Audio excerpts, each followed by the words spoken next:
Picture this. You're lying in bed, the weight of the day finally lifting from your shoulders. The soft glow of your screen illuminates the darkness as you prepare to drift into sleep. But tonight, instead of counting sheep or wrestling with racing thoughts, you're about to embark on a journey through one of history's most mysterious and catastrophic periods. A time when the greatest civilizations of the ancient world crumbled to dust in the span of mere decades. Welcome to the story of the Bronze Age collapse. The most dramatic civilizational breakdown in recorded human history. A cascade of destruction so complete, so devastating, that it plunged entire regions into centuries of darkness. And the most haunting part, we still don't fully understand what caused it. Tonight, as you settle into your pillow and let your breathing slow, I'm going to take you on a gentle voyage through time. Back to an era when mighty empires stretched across the Mediterranean, when bronze gleamed in the hands of warriors and scribes recorded the deeds of kings on clay tablets, when trade networks connected distant lands and diplomatic letters crossed continents on the backs of merchants and messengers. But this isn't just another dry recounting of ancient history. This is the story of human resilience in the face of unimaginable catastrophe, of how entire ways of life can vanish almost overnight, of mysterious sea peoples whose very identity remains lost to time, of palaces that burned and cities that were abandoned, of writing systems that disappeared and technologies that were forgotten. As your eyelids grow heavy, let yourself be transported to a world that existed over 3,000 years ago. A world that was in many ways remarkably similar to our own. Connected, complex, confident in its permanence. Yet within the span of a single human lifetime, this interconnected Bronze Age world would collapse so completely that some regions wouldn't recover for centuries. The Bronze Age collapse stands as perhaps the most dramatic example of civilizational fragility in human history. Between roughly 1200 and 1150 BCE, nearly every major center of civilization in the eastern Mediterranean was destroyed, abandoned, or severely weakened. The great Hittite Empire vanished entirely. Mycenaean Greece fell into a dark age that lasted 400 years. Syria and the Levant were devastated. Even mighty Egypt, though it survived, was forever weakened. But here's what makes this collapse so fascinating, so mysteriously compelling as you drift toward sleep. Unlike other great catastrophes in history, we can't point to a single cause. No massive volcanic eruption like the one that buried Pompeii. No clearly identifiable plague like the Black Death. No obvious military conquest like the fall of Constantinople.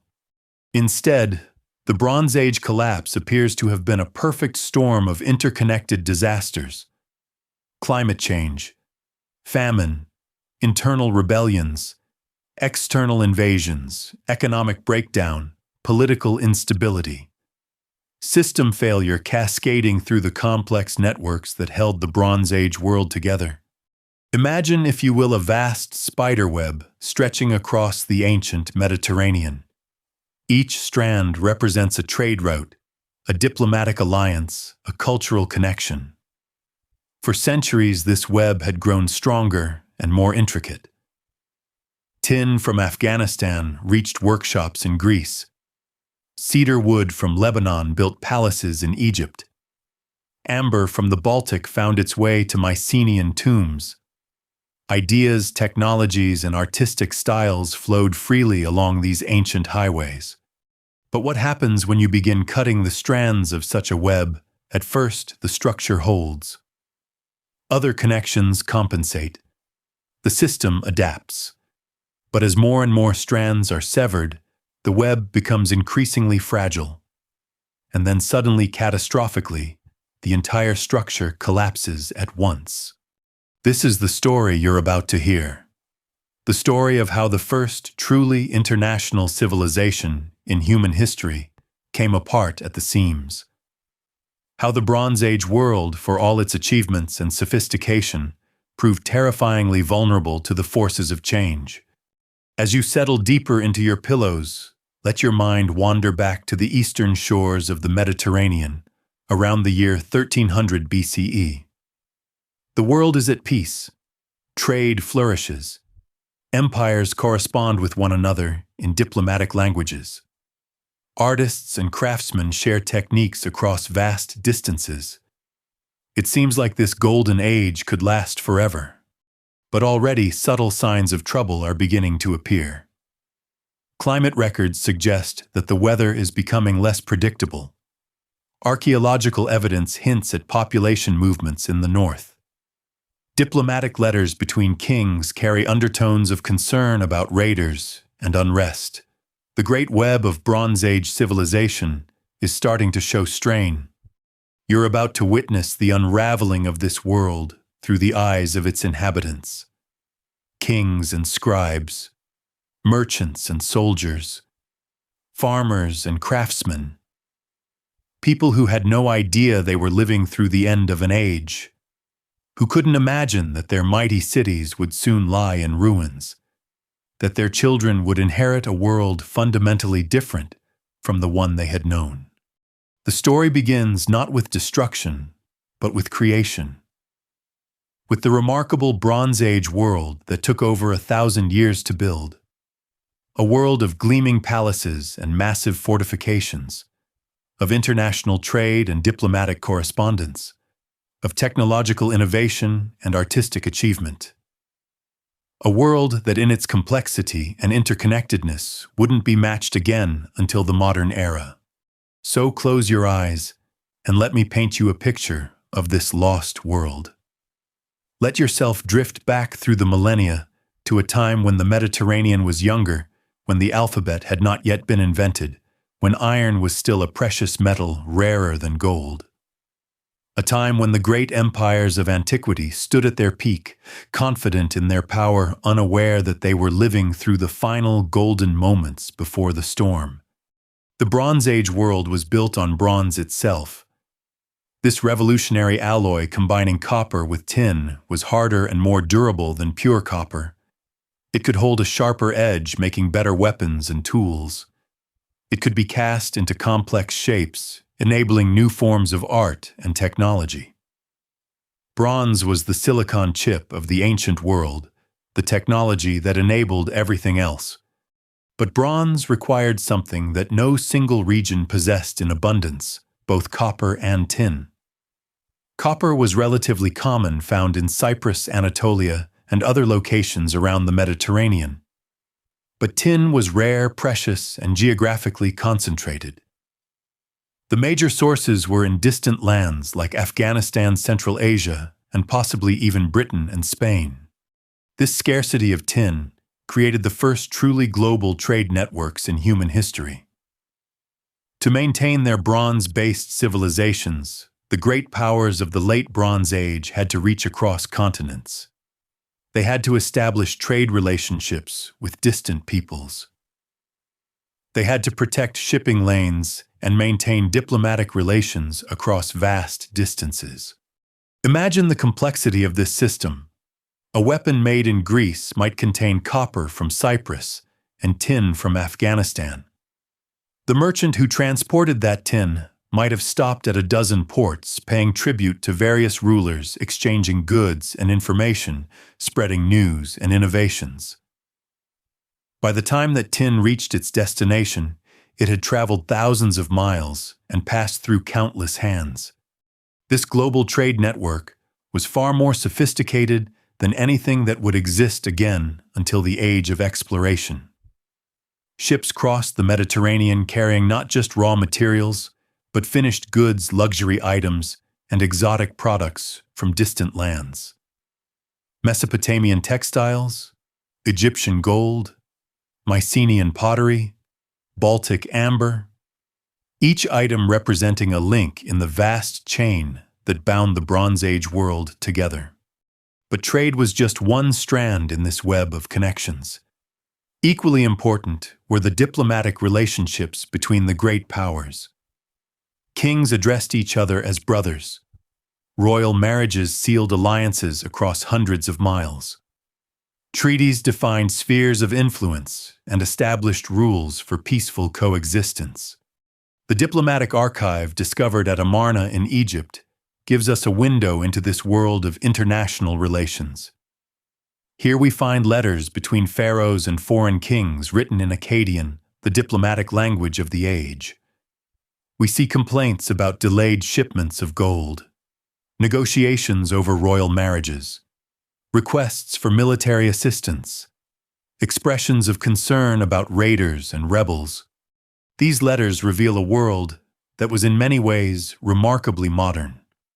A world where great powers had to balance their interests, where economic considerations often trumped military ones, where diplomacy was preferred to warfare, where rulers understood that their prosperity depended on maintaining good relationships with their neighbors. Yet this same interconnectedness that made the Bronze Age world so prosperous also made it incredibly vulnerable. When the system began to break down, the effects cascaded rapidly through the entire network. A disruption in one region could trigger problems thousands of miles away. The collapse of a single trade route could doom an entire civilization. As you drift deeper into sleep, picture this intricate world at its height. Around 1300 BCE, the Late Bronze Age seemed to be entering a new golden age. Egypt under Ramesses II was at the peak of its power and influence. The Hittite Empire controlled most of Anatolia and northern Syria. Mycenaean Greeks had established trading posts throughout the Mediterranean. Assyria was growing in strength. The cities of Syria and Canaan prospered as intermediaries in the great trade networks.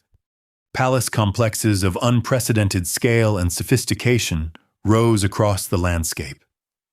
Knossos in Crete, Pylos and Mycenae in Greece, Hattusa in Anatolia, Ugarit on the Syrian coast. These weren't just royal residences but administrative centers managing vast territories and complex economies.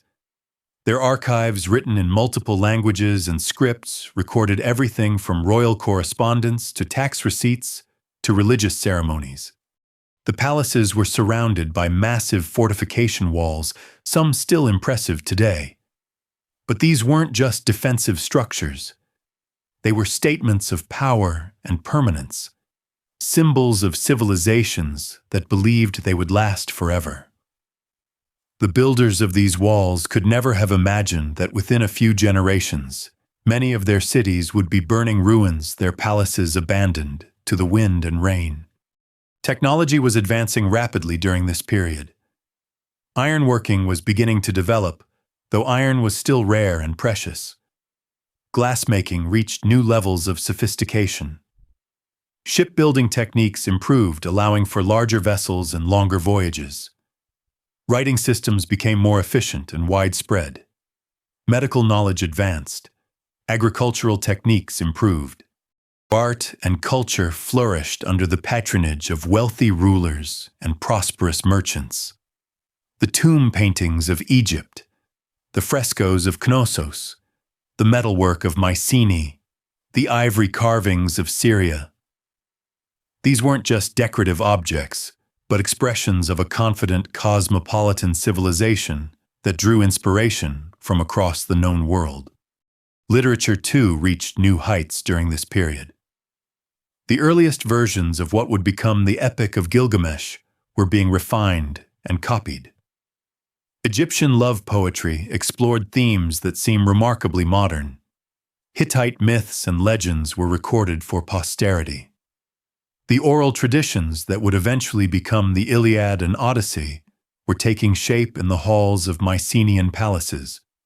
Religion in the Late Bronze Age was complex and sophisticated, reflecting the international character of the civilization. Gods and goddesses were shared between cultures, though they might bear different names. Religious practices spread along trade routes. Sacred texts were translated between languages. Pilgrims traveled vast distances to visit famous shrines and temples. Yet beneath this veneer of prosperity and stability, problems were beginning to emerge. Climate data suggests that the eastern Mediterranean was experiencing a period of increasing drought and instability. Tree ring records from ancient timbers show evidence of reduced rainfall. Pollen samples indicate changes in vegetation patterns. Lake levels were dropping. Rivers were running lower. These environmental changes would have had cascading effects throughout the Bronze Age world.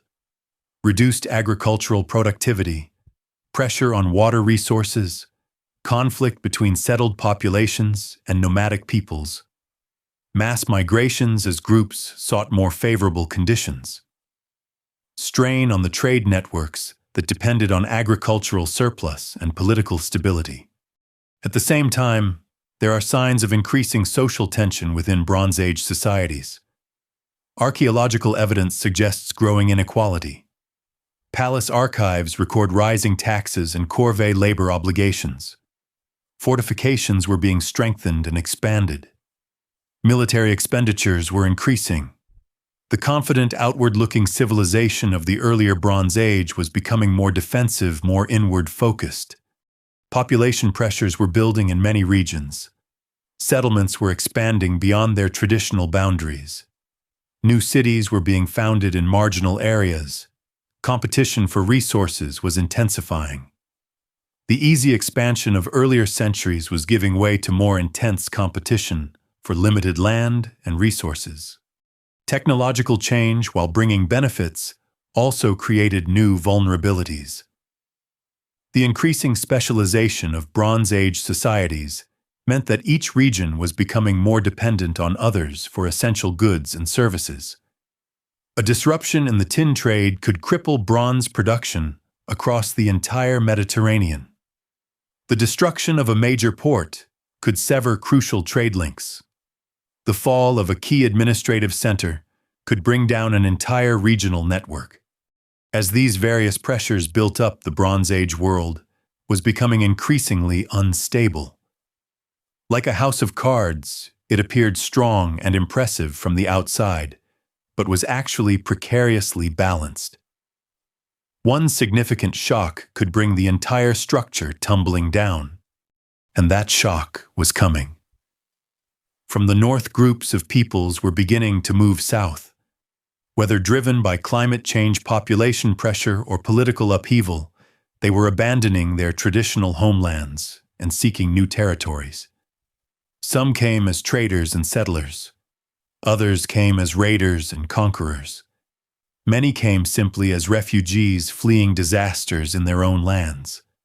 These population movements would soon coalesce into one of history's greatest mysteries, the Sea Peoples, groups of raiders and migrants who would sweep across the eastern Mediterranean like a tidal wave, destroying cities, toppling empires, and bringing the Bronze Age world to its knees. But that catastrophe still lay in the future. For now, as you drift towards sleep, picture the Bronze Age world at its final moment of glory. The palaces gleaming in the Mediterranean sun, the ships laden with exotic goods crossing the wine-dark sea, the scribes recording the deeds of kings who believed their dynasties would last forever, the craftsmen creating works of art that would survive long after their creators' names were forgotten. This was a world balanced on the edge of an abyss, though its inhabitants could not see the darkness gathering around them. A world about to experience one of the most dramatic collapses in human history, a collapse so complete that some regions would take centuries to recover. So mysterious that we're still trying to understand what happened. But that's a story for the next part of our journey through the Bronze Age collapse. For now, let yourself rest in this moment of calm before the storm. Let the gentle rhythms of this ancient world carry you towards sleep as we prepare to witness the unraveling of the first global civilization. The turning point came not with a single dramatic event, but with a series of tremors that would gradually shake the foundations of the Bronze Age world. As you sink deeper into your pillow, imagine yourself as a scribe in the royal archives of Ugarit, one of the great trading cities of the Syrian coast. The year is 1225 BCE, and you're recording what seems like routine correspondence between your king and his allies. But if you look closely at these letters, you'll notice subtle changes in tone. Where once there were casual exchanges about trade goods and royal marriages, now there are increasingly urgent requests for military assistance. Mentions of strange peoples moving along the northern frontiers. Reports of cities under siege. Pleas for bronze weapons and skilled soldiers. You don't realize it yet, but you're documenting the first whispers of the storm that will soon engulf your world. Within a generation, your beautiful city will be burning. Your palace will be abandoned. Your own writing system will be forgotten for nearly 3,000 years.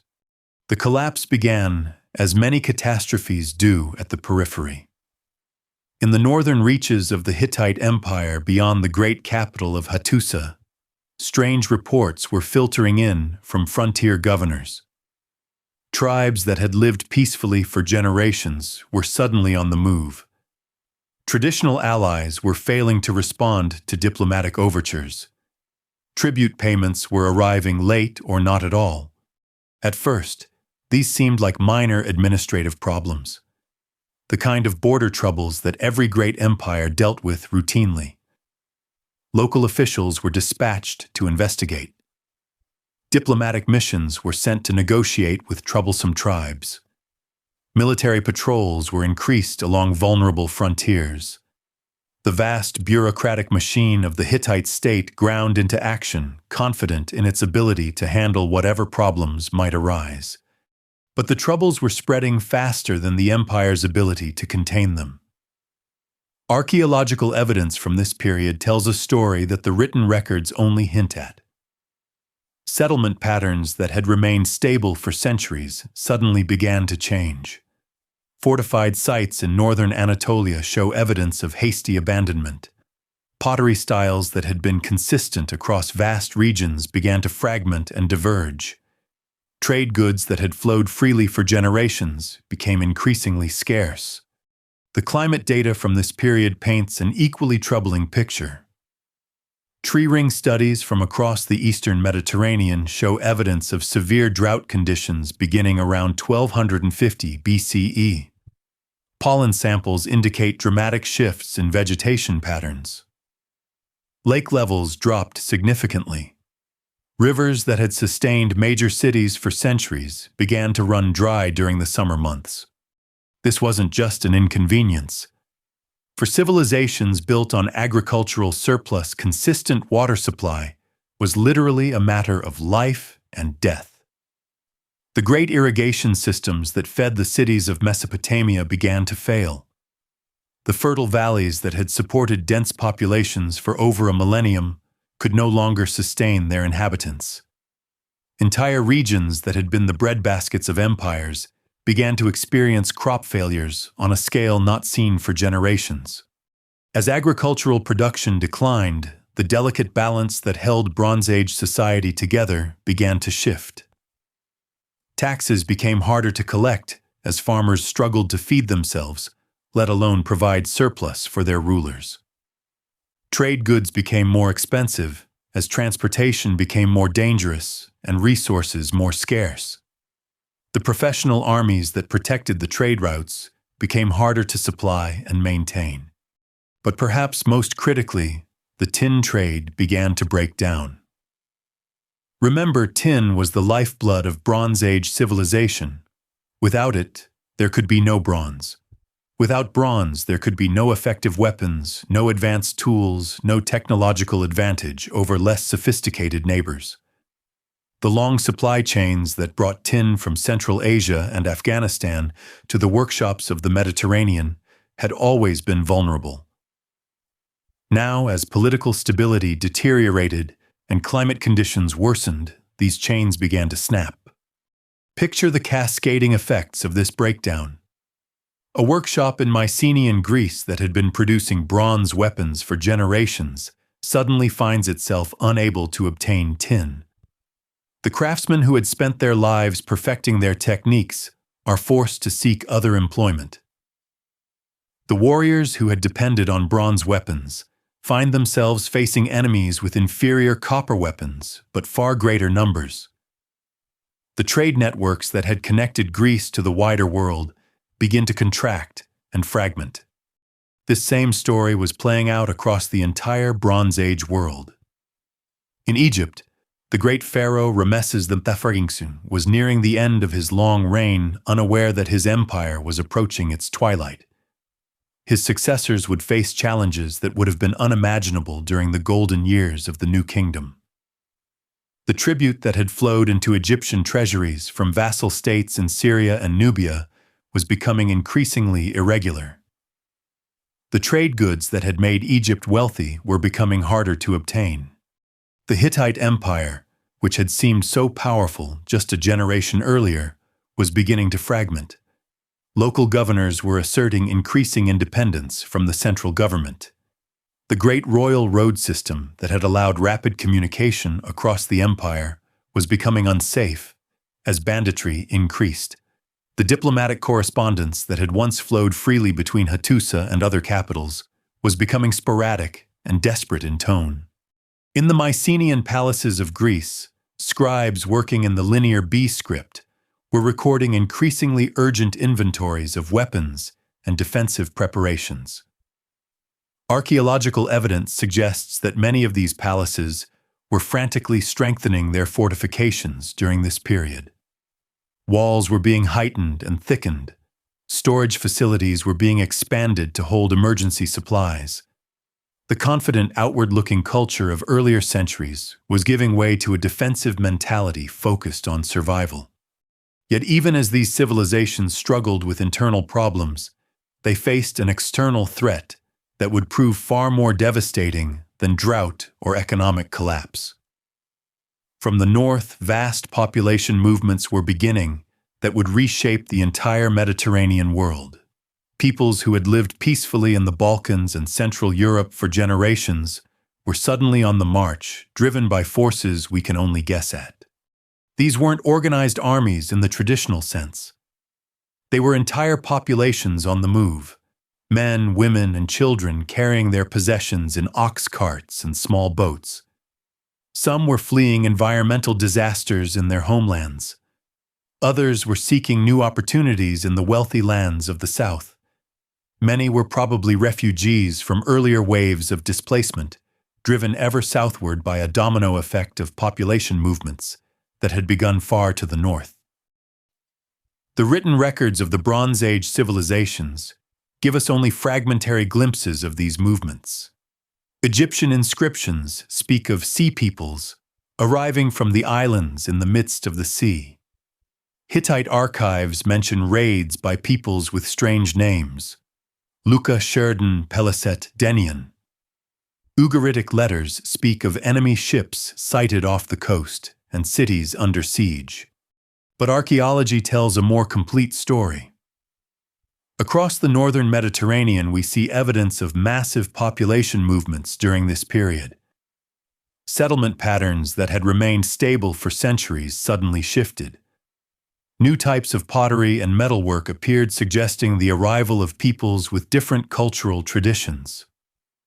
Fortified sites show evidence of violent destruction, followed by occupation by peoples using different technologies and burial practices. These population movements weren't necessarily hostile in intent.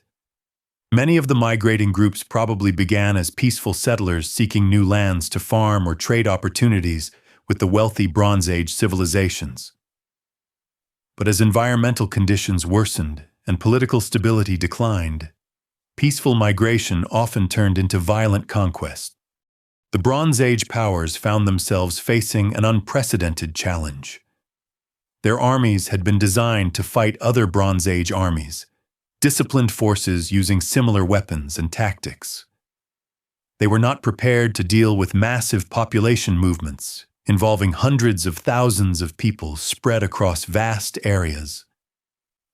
Traditional siege warfare and diplomatic negotiation were useless against enemies who had no fixed settlements to attack and no centralized leadership to negotiate with.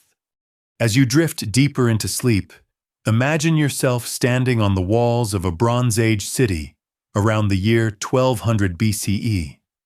The sun is setting over the Mediterranean, painting the sea in shades of gold and crimson.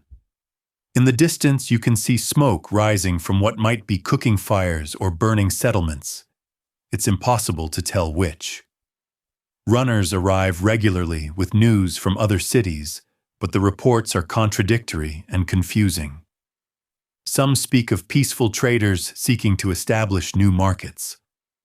Others describe raiders burning and looting everything in their path. Your own city's granaries are only half full, despite the recent harvest. The tribute that usually arrives from subject territories has been delayed again. The bronze smiths are complaining about shortages of tin, and the weapons they're producing are of increasingly poor quality. The king has ordered all able-bodied men to undergo military training, but there aren't enough weapons to go around. In the harbor below, fewer ships arrive each week. The regular trading vessels that once connected your city to the wider world are becoming rare visitors. When they do arrive, their captains tell stories of other ports closed to trade, of pirates operating with impunity, of entire regions that have simply fallen out of contact with the civilized world. This was the reality facing Bronze Age cities as the collapse accelerated. One by one, the links that held their world together were being severed. Trade routes that had operated for centuries were abandoned. Diplomatic relationships that had maintained peace for generations were breaking down. Administrative systems that had governed vast territories were losing control of their outlying regions. The collapse was not uniform or simultaneous. Some regions succumbed quickly to the various pressures they faced. Others managed to maintain some semblance of order for decades longer. A few, like Egypt, survived the collapse entirely, though in weakened form. This uneven pattern of collapse created additional instability, as surviving regions found themselves cut off from traditional allies and trading partners. The psychological impact of this breakdown cannot be underestimated. For generations, the peoples of the Bronze Age Mediterranean had lived in a world that seemed stable and predictable. Trade routes were reliable. Diplomatic relationships endured. Technological progress was steady. The future seemed likely to resemble the past, only better. Suddenly, all of these certainties were called into question. Cities that had stood for centuries were being abandoned or destroyed. Kingdoms that had seemed eternal were disappearing from history. Technologies that had been perfected over generations were being forgotten. The very foundations of civilization appeared to be crumbling. This crisis of confidence may have been as destructive as any of the more tangible factors that contributed to the collapse. When people lose faith in their institutions and their future, they become less willing to make the investments and sacrifices necessary to maintain complex societies. Trade networks depend on trust between distant partners. Administrative systems require cooperation between rulers and subjects. Military forces need morale and discipline to remain effective. As these psychological foundations eroded, the Bronze Age world entered a vicious cycle of decline. Economic problems led to political instability, which led to military weakness, which led to further economic problems. Each setback made recovery more difficult and further collapse more likely. The speed of this breakdown was breathtaking. Archaeological evidence suggests that many Bronze Age cities were destroyed or abandoned within the span of just a few decades. The palace at Pylos in Greece shows evidence of hasty evacuation, with important documents left scattered on the floor and valuable objects abandoned in storage rooms. The great city of Hattusa was systematically destroyed and never reoccupied. Ugarit was burned so thoroughly that the conflagration melted the bronze fittings on the palace doors. Yet even as this world was dying, its inhabitants continued to hope for recovery. The last tablets found in the ruins of Bronze Age cities often contain routine administrative records, as if the scribes who wrote them expected normal life to resume the next day. Trade contracts specify delivery dates that would never be met. Military orders prepare for campaigns that would never be fought. Diplomatic letters arrange meetings that would never take place. This poignant faith in the future makes the Bronze Age collapse all the more tragic. These were not people who saw catastrophe coming and failed to prepare for it. They were people who believed right up until the end that their civilization was too strong, too sophisticated, too well established to simply disappear. But disappear it did. By 1150 BCE, the great palace complexes lay in ruins. The international trade networks had collapsed. The diplomatic correspondence had ceased. Writing systems had been abandoned. Entire populations had vanished from the historical record. The Bronze Age world, which had taken over a millennium to develop, had been destroyed in less than a century. The collapse was so complete that it would take centuries for the affected regions to recover. Some areas like Mycenaean Greece would not see large-scale urban settlement again for 400 years. The complex administrative systems that had governed Bronze Age kingdoms were not rebuilt. The international trade networks that had connected distant regions took centuries to re-establish. Many technologies were lost and had to be rediscovered. Yet from this destruction would eventually emerge the classical civilizations that we know better. The Greece of Homer and Pericles, the Phoenicians who would spread alphabetic writing across the Mediterranean, the Israelites who would give the world monotheism. The Bronze Age collapse was not just an ending, but also a beginning. The destruction of the old world made possible the creation of the new. As you drift toward the edge of sleep, let yourself feel the weight of this transformation. Picture the scribes abandoning their tablets, the merchants loading their final cargoes, the kings sending their last diplomatic messages. Imagine the silence that fell over the great palaces, the waves lapping against empty harbors, the wind whistling through abandoned streets. This is the sound of a world ending, not with violence or catastrophe, but with the quiet acceptance of the inevitable. The Bronze Age world had run its course. Its time was ending. A new age was about to begin. The first great city to fall was Hattusa, capital of the mighty Hittite Empire. As you settle deeper into sleep, imagine standing in the royal archives of this mountain stronghold around 1180 BCE. The massive stone walls that had protected the city for centuries still tower overhead, but something has changed.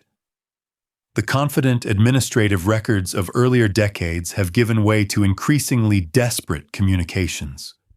Clay tablets scattered across the archive floors tell a story of mounting crisis.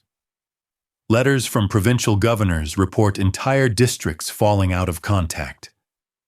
Trade caravans that should have arrived months ago have simply vanished. The great king's orders to distant territories go unanswered. Most ominously, reports filter in of vast populations on the move, advancing like a slow tide across the northern territories. The Hittite scribes, writing in their distinctive cuneiform script, struggled to understand what they were witnessing. Their language had no adequate terms for the phenomenon unfolding before them. These weren't traditional armies with clear objectives and familiar tactics. They weren't diplomatic missions seeking negotiated settlements. They weren't even typical raiders looking for quick plunder. Instead, the Hittites faced something unprecedented in their experience: entire civilizations in motion. Men, women, children, and elderly people traveling together in massive groups. Ox carts loaded with household possessions. Herds of livestock driven along ancient migration routes. Boats filled with families seeking new homes across the wine-dark sea. The Hittite military machine, perfected through centuries of warfare against similar Bronze Age kingdoms, proved utterly inadequate to this challenge. How do you conduct siege warfare against an enemy that has no cities? How do you negotiate with leaders who speak unknown languages and represent peoples with alien customs? How do you defend fixed positions against enemies who simply flow around your strong points like water around stones? Archaeological evidence from this period reveals the desperate measures taken by Hittite authorities. Grain storage facilities were hastily expanded and moved to more defensible locations. Weapons production was dramatically increased with smiths working day and night to arm civilian populations. Fortification walls were strengthened and extended, sometimes incorporating earlier defensive works that hadn't been maintained for generations. But perhaps most tellingly, the Hittites began systematically destroying their own administrative records. In controlled excavations of the royal archives, archaeologists have found evidence that thousands of tablets were deliberately smashed and scattered. The implication is chilling. The royal bureaucrats knew their kingdom was doomed and were ensuring that their administrative secrets wouldn't fall into enemy hands. The final destruction of Hattusa was methodical and complete.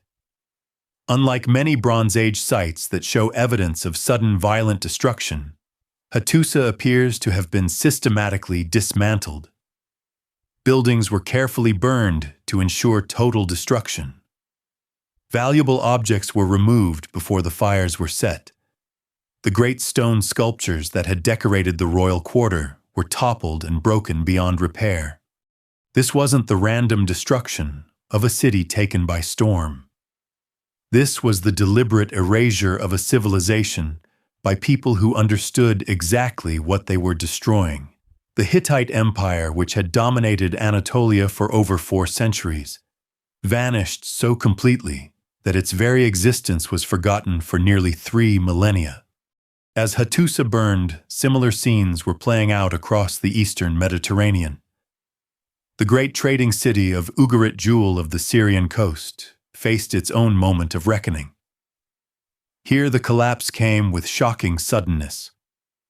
The last tablets found in the royal palace, still bearing the fingerprints of their final scribes, speak of enemy ships appearing on the horizon without warning.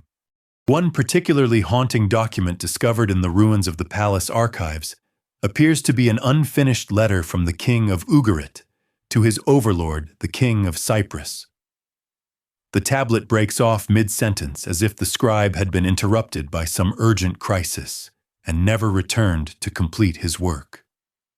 The text speaks of 7 enemy ships that had already landed and of cities burning in the surrounding countryside. The archaeological evidence from Ugarit tells the rest of the story.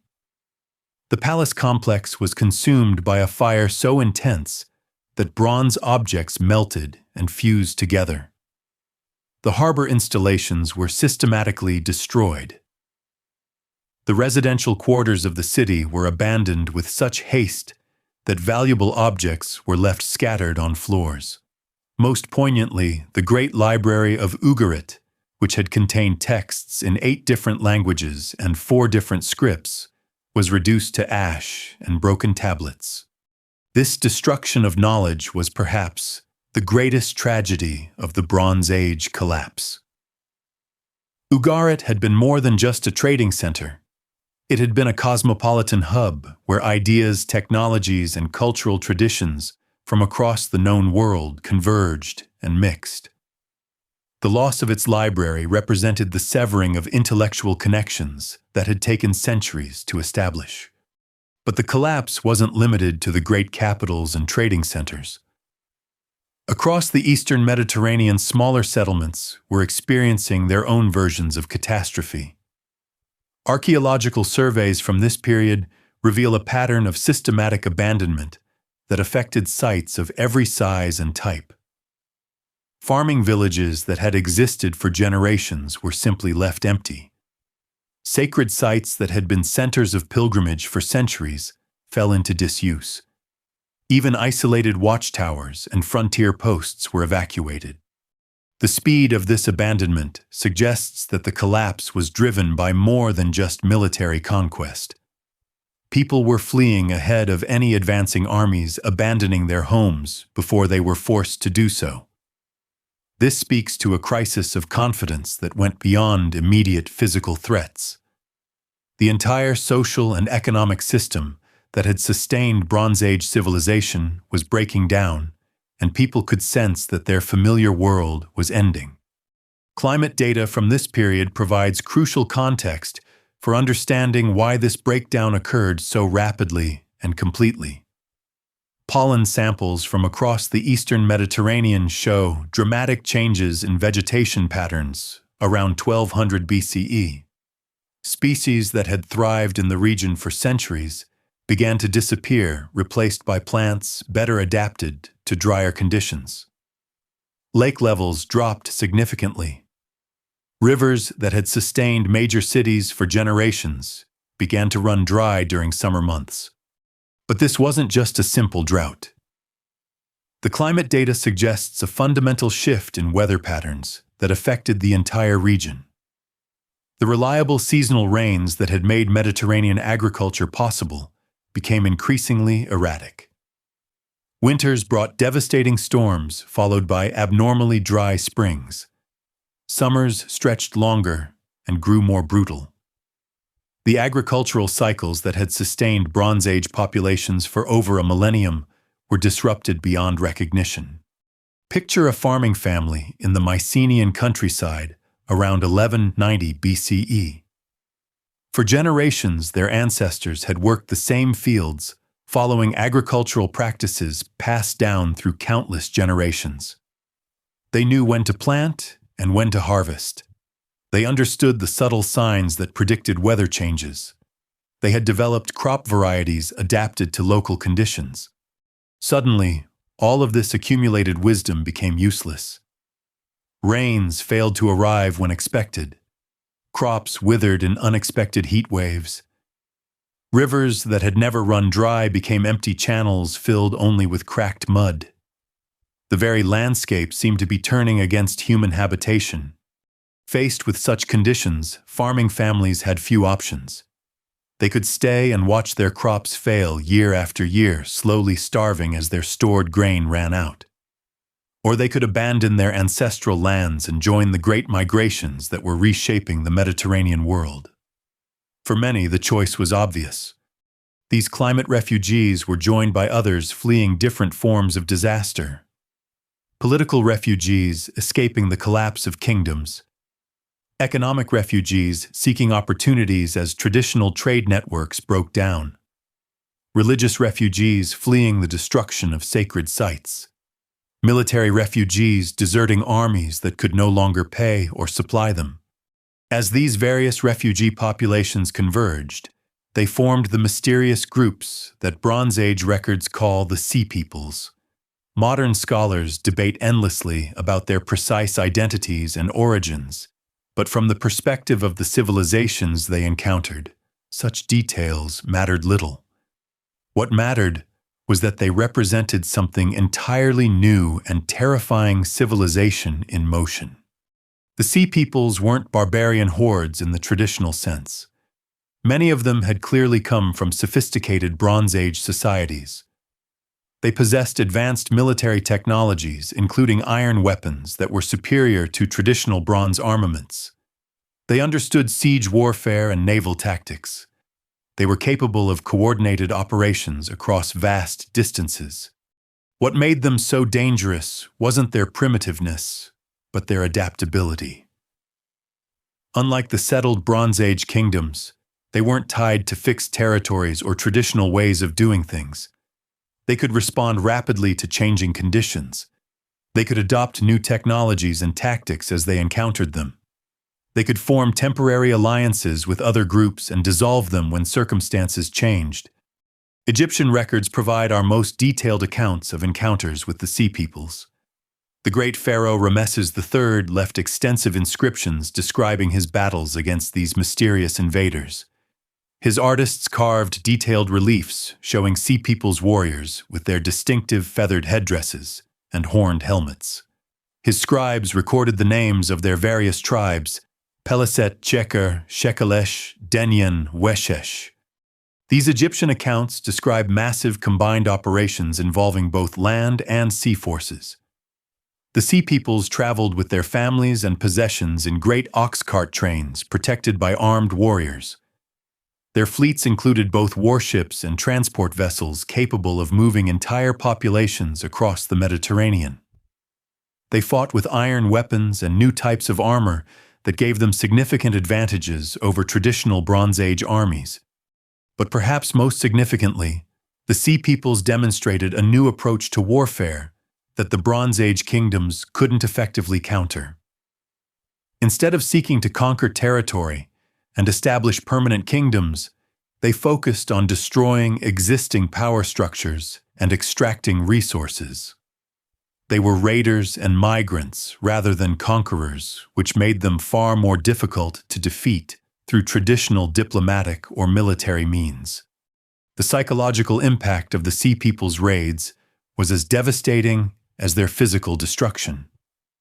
Bronze Age civilizations had been built on the assumption that military threats would come from other similar civilizations using familiar tactics. Kings and generals understood how to fight other kings and generals. Diplomats knew how to negotiate with other diplomats. Merchants were accustomed to dealing with other merchants. The Sea Peoples represented something entirely outside this framework. They couldn't be negotiated with because they had no permanent territories or stable leadership structures. They couldn't be defeated through traditional siege warfare because they had no cities to besiege. They couldn't be bought off because they weren't seeking tribute or trade relationships, but rather the complete overthrow of existing systems. As you drift deeper into sleep, imagine the terror this must have inspired in Bronze Age populations. Picture yourself as a merchant in a prosperous trading city, watching ships appear on the horizon, flying no recognizable banners. Or as a farmer working fields that your family had cultivated for generations, seeing smoke rising from the direction of the nearest town. Or as a scribe in a royal palace trying to compose diplomatic letters to address threats that had no precedent in diplomatic history. This sense of facing the incomprehensible helps explain why Bronze Age resistance to the Sea Peoples was often so ineffective. It wasn't just that the invaders had superior weapons or tactics, though they often did. It was that they represented a complete breakdown of the rules by which Bronze Age civilization operated. They were chaos incarnate, the antithesis of everything that made settled agricultural civilization possible. The fall of Troy, immortalized in Homer's epic poems, probably occurred during this period of general upheaval. While the Iliad and Odyssey were composed centuries later and are filled with mythological elements, they may preserve memories of actual events from the Bronze Age collapse. The story of a great city destroyed by foreign invaders after a long siege fits the broader pattern of destruction that swept across the eastern Mediterranean. Archaeological excavations at the site of ancient Troy have revealed multiple layers of destruction dating to this period. The city was rebuilt several times only to be destroyed again. The final destruction level, known as Troy 7th, shows evidence of violent conquest, followed by a period of much reduced occupation. The great city that had controlled the entrance to the Black Sea was reduced to a small, impoverished settlement. Similar stories of destruction and abandonment emerge from sites across the region. The palace at Pylos in southwestern Greece was destroyed around 1180 BCE and never rebuilt. The great fortress of Tiryns was abandoned shortly afterward. Mycenae itself, the legendary seat of Agamemnon, declined rapidly and was eventually deserted. The sophisticated palace civilization that had dominated Bronze Age Greece disappeared so completely that later Greeks remembered it only in myths and legends. In Syria and the Levant, the pattern was repeated. Ancient cities that had prospered for millennia were destroyed or abandoned. Hazor, one of the largest Bronze Age cities in the region, was burned and left in ruins. Lachish was systematically destroyed. Even smaller settlements suffered the same fate. Archaeological surveys suggest that the population of the region may have declined by as much as 70% during this period. The collapse of these urban centers had cascading effects throughout the region. With the cities gone, there was no market for agricultural surplus, so intensive farming became unprofitable. Without intensive farming, the population couldn't support specialized craftsmen, so technological knowledge was lost. Without craftsmen and farmers producing goods for trade, the commercial networks that had connected the region to the wider world withered away. This economic breakdown was compounded by the loss of administrative systems that had managed complex irrigation networks, land tenure arrangements, and legal disputes. Bronze Age kingdoms had developed sophisticated bureaucracies capable of coordinating activities across vast territories. When these systems collapsed, there was no mechanism for maintaining the infrastructure that made civilized life possible. The result was a cascade of technological and cultural regression that affected every aspect of life. Writing systems were abandoned as there was no longer a need for complex record-keeping. Monumental architecture became impossible as the surplus wealth and organized labor necessary for such projects disappeared. Artistic traditions that had flourished for centuries were forgotten as patronage networks collapsed. Even basic technologies were lost in many regions. Ironworking, which had been developing during the late Bronze Age, continued to advance in some areas, but was forgotten in others. Pottery production became simpler and cruder. Metalworking techniques that had been refined over generations were abandoned. The technological regression was so severe that archaeologists refer to the period following the Bronze Age collapse as a dark age that lasted for centuries. Yet not everywhere succumbed to this pattern of collapse and regression. Egypt, though weakened and reduced in territorial scope, managed to survive the crisis. The pharaohs of the 20th dynasty, particularly Ramesses III, successfully defended their kingdom against multiple waves of Sea Peoples invasions. Their detailed records of these conflicts provide our best first-hand accounts of the collapse period. The survival of Egypt offers important insights into why some civilizations weathered the crisis, while others didn't. Egypt's geography provided natural defenses that made invasion more difficult. The Nile Valley was protected by deserts on both sides and was accessible mainly through a limited number of routes that could be fortified and defended.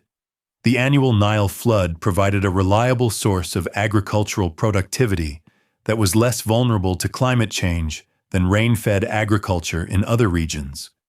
Perhaps most importantly, Egypt's political system proved more resilient than those of other Bronze Age kingdoms. The pharaonic state had deep roots in Egyptian society and was supported by powerful religious institutions that maintained legitimacy even during times of crisis. The administrative system was more centralized and less dependent on complex networks of local officials than the palace-based systems of other regions. But even Egypt's survival came at a cost. The kingdom that emerged from the crisis was much reduced in power and influence. The great days of empire when Egyptian armies marched to the Euphrates and pharaohs corresponded as equals with Hittite kings were over.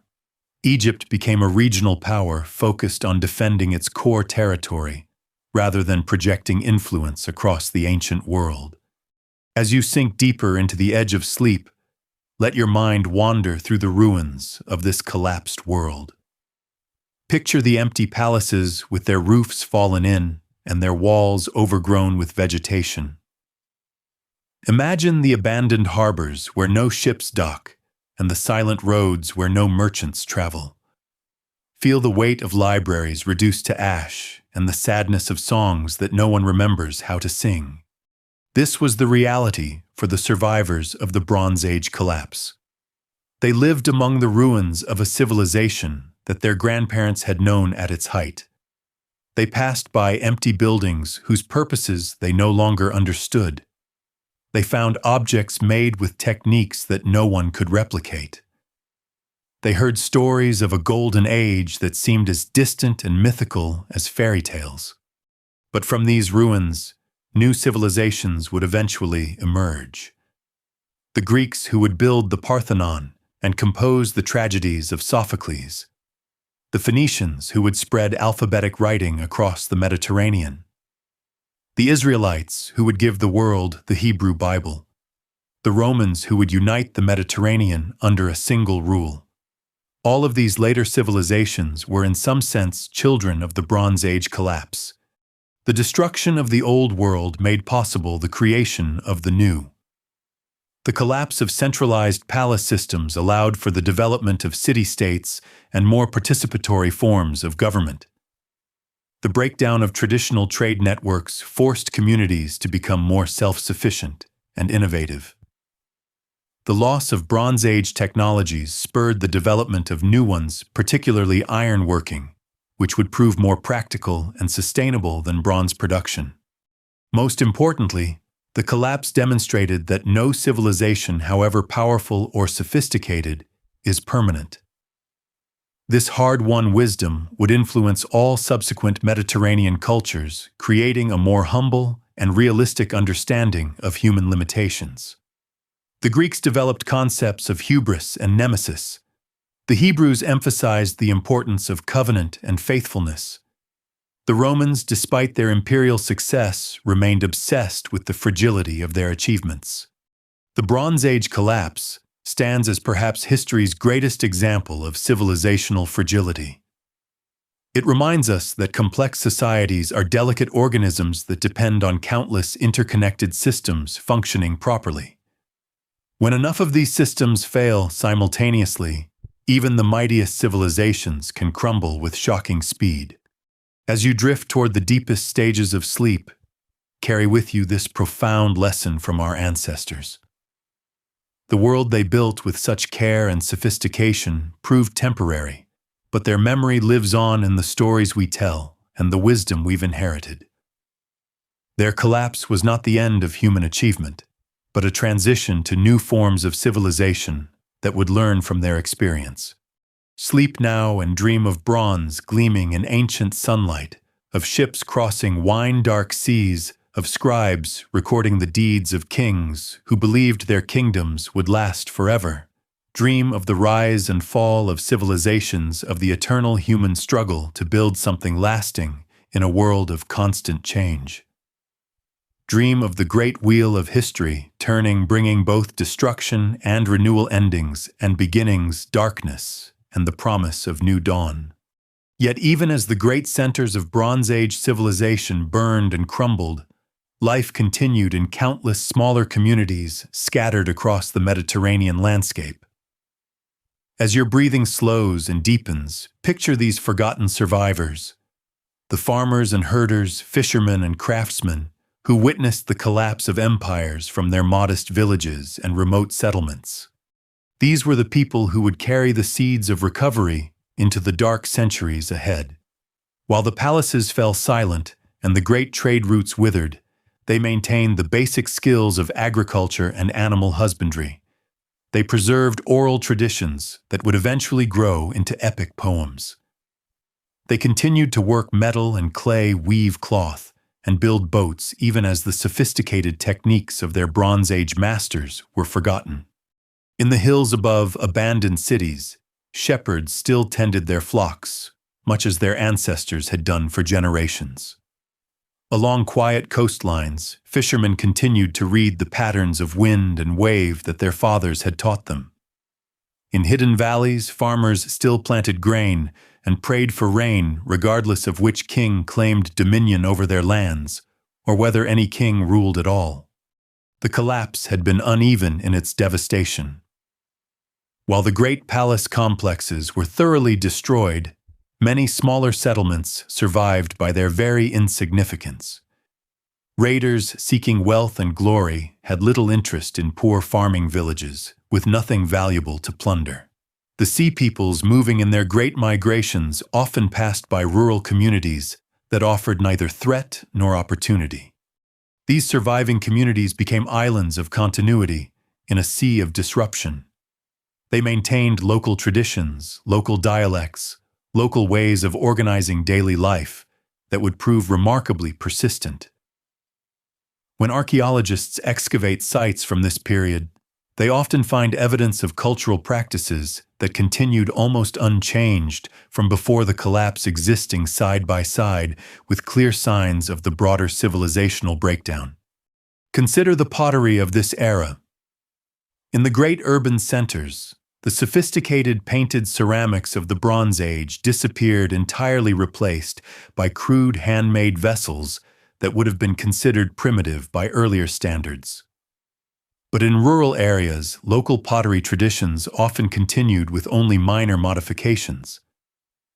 Village potters working without palace patronage or access to exotic materials nonetheless maintained techniques that connected them to centuries of ancestral practice. This pattern repeated itself across many domains of human activity. While monumental architecture ceased and writing systems were abandoned, vernacular architecture and oral literature persisted. The great stone walls of Bronze Age citadels crumbled into ruins, but farmers continued to build their houses using traditional methods passed down through generations. Professional scribes disappeared, but storytellers continued to preserve myths and legends in the collective memory of their communities. The religious life of these survivors reveals another fascinating dimension of continuity amid collapse. The great state temples, with their elaborate priesthoods and costly rituals, could not survive the economic devastation of the Bronze Age collapse. But simpler forms of worship centered on local shrines and ancestral practices proved remarkably resilient. Archaeological evidence suggests that many sacred sites continued to receive offerings throughout the collapse period, even if on a much reduced scale. Sacred groves that had been maintained for centuries continued to be tended by local communities. Holy springs that had attracted pilgrims from distant lands still drew local worshippers seeking healing or divine guidance. These persistent religious practices often centered on forces and deities associated with agriculture and fertility. The fundamental concerns of communities struggling to survive in an uncertain world. Sun gods and earth goddesses, rain spirits, and harvest deities remained relevant to people whose daily lives depended directly on natural cycles and seasonal changes. As you drift deeper into sleep, imagine yourself sitting by a fire in one of these surviving communities around the year 1100 BCE. The great palaces are only memories now, their ruins visible on distant hilltops like broken teeth against the sky. The traders and diplomats who once brought news from foreign lands no longer travel the dangerous roads. The bronze weapons and exotic luxuries that once marked status and wealth have become family heirlooms, carefully preserved, but no longer replaceable. Yet life goes on. Children are born and given names that connect them to their ancestors. Young people fall in love and marry according to customs that stretch back beyond memory. Elders share stories around evening fires, weaving together fragments of history and mythology into narratives that help their listeners make sense of a confusing world. These stories often centered on themes of loss and recovery, destruction and renewal. The great flood myths that appear in cultures across the ancient world may have their origins in this period, when entire civilizations seem to have been washed away by forces beyond human control. Tales of golden ages lost to human folly or divine wrath provided frameworks for understanding why the world had changed so dramatically. But alongside these stories of loss were equally important narratives of survival and hope. Heroes who preserved essential knowledge through dark times. Wise leaders who guided their people to safety. Divine protectors who watched over faithful communities. These stories served not just to explain the past, but to provide models for facing an uncertain future. The technological adaptations made by these surviving communities reveal remarkable ingenuity in the face of scarcity. With the collapse of long-distance trade networks, communities could no longer rely on exotic materials from distant lands. Tin for bronze production became virtually impossible to obtain in many regions. Precious metals, ivory, and other luxury materials disappeared from everyday use. In response, craftsmen developed new techniques using locally available materials. Ironworking, which had been a minor specialty during the Bronze Age, became increasingly important as a way to create effective tools and weapons without depending on rare tin supplies. Local clays replaced exotic ceramic traditions. Native woods and stones substituted for imported materials. This technological adaptation wasn't simply a matter of making do with inferior substitutes. In many cases, the new techniques proved superior to what they replaced. Iron tools, once smiths learned to work the metal properly, were often sharper and more durable than bronze implements. Local building materials used skillfully could create structures perfectly adapted to regional conditions. The social organization of these post-collapse communities also evolved in interesting ways. The rigid hierarchies of Bronze Age palace societies with their complex ranks and elaborate protocols gave way to more flexible and egalitarian arrangements. Without centralized authorities to enforce social distinctions, communities often developed more participatory forms of governance. Archaeological evidence suggests that many post-collapse settlements were organized quite differently from their Bronze Age predecessors. Instead of a single large building dominating the settlement, typical of palace-centered societies, these communities often featured clusters of roughly similar-sized houses. Storage facilities were distributed rather than centralized. Craft production was dispersed among many households rather than concentrated in specialized workshops. This doesn't mean that these societies were completely egalitarian. Leadership and status differences certainly existed, but they seem to have been based more on personal qualities like age, skill, and wisdom rather than inherited rank or bureaucratic position. The collapse had swept away the institutional structures that maintained Bronze Age social hierarchies, forcing communities to develop new ways of organizing themselves. Trade didn't disappear entirely during this period, but it took on very different characteristics. The vast networks that had carried tin from Afghanistan to workshops in Greece were gone probably forever. But local and regional exchange continued, often based on personal relationships rather than institutional arrangements. A potter in one village might trade ceramics with a metalworker in another settlement, not as part of some grand commercial enterprise, but because their families had maintained friendly relations for generations. A shepherd might exchange wool for grain with farmers in the valley below, following patterns of reciprocity that operated outside any formal market system. These modest trade relationships often followed river valleys, coastal routes, and mountain passes that remained safe for small groups to travel. While the great highways that had carried Bronze Age merchants between distant capitals were too dangerous for regular use, local paths and traditional routes continued to connect neighboring communities. The knowledge preserved by these scattered communities would prove crucial for the eventual recovery of Mediterranean civilization. Traditional farming techniques that had sustained populations for generations continued to be practiced and refined. Craft skills were passed from parent to child, maintaining technological capabilities that would become the foundation for later innovations. Perhaps most importantly, these communities preserved human values and cultural practices that would influence all subsequent Mediterranean civilizations. Concepts of hospitality, justice, and community responsibility that had developed over millennia of settled life survived the collapse and continued to shape how people related to one another. The oral literature maintained by these communities would eventually become the foundation for some of the world's greatest written works. The stories told around village fires during the dark centuries following the Bronze Age collapse would eventually be written down as the Iliad and Odyssey, the Hebrew Bible, and countless other foundational texts of Western civilization.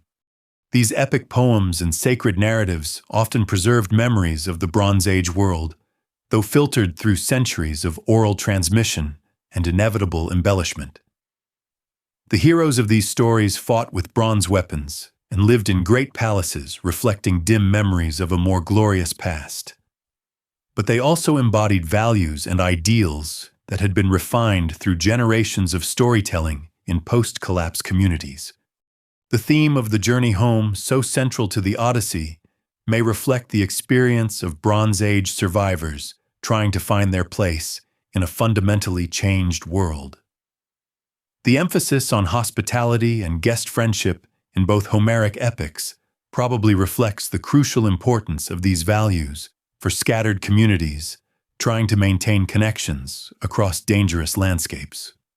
Religious ideas also evolved during this period in ways that would profoundly influence later civilizations.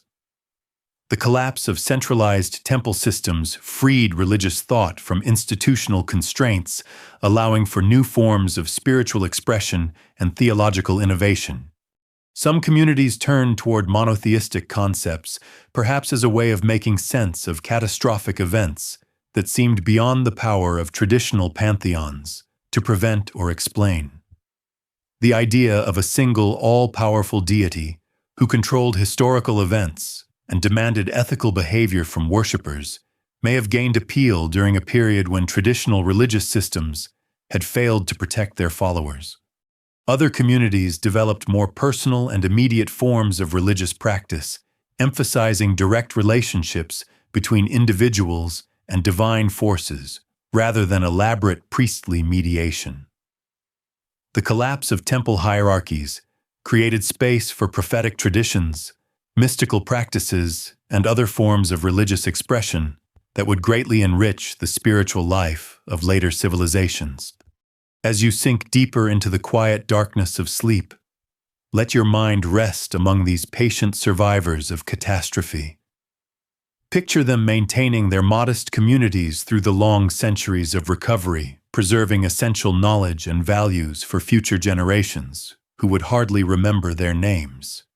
These forgotten heroes of human continuity possessed a different kind of courage than the bronze-armored warriors whose exploits filled epic poems.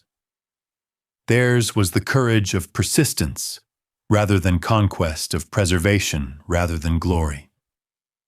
They chose to plant crops, even when harvests were uncertain, to have children, even when the future was dark, to maintain traditions even when their original purposes had been forgotten.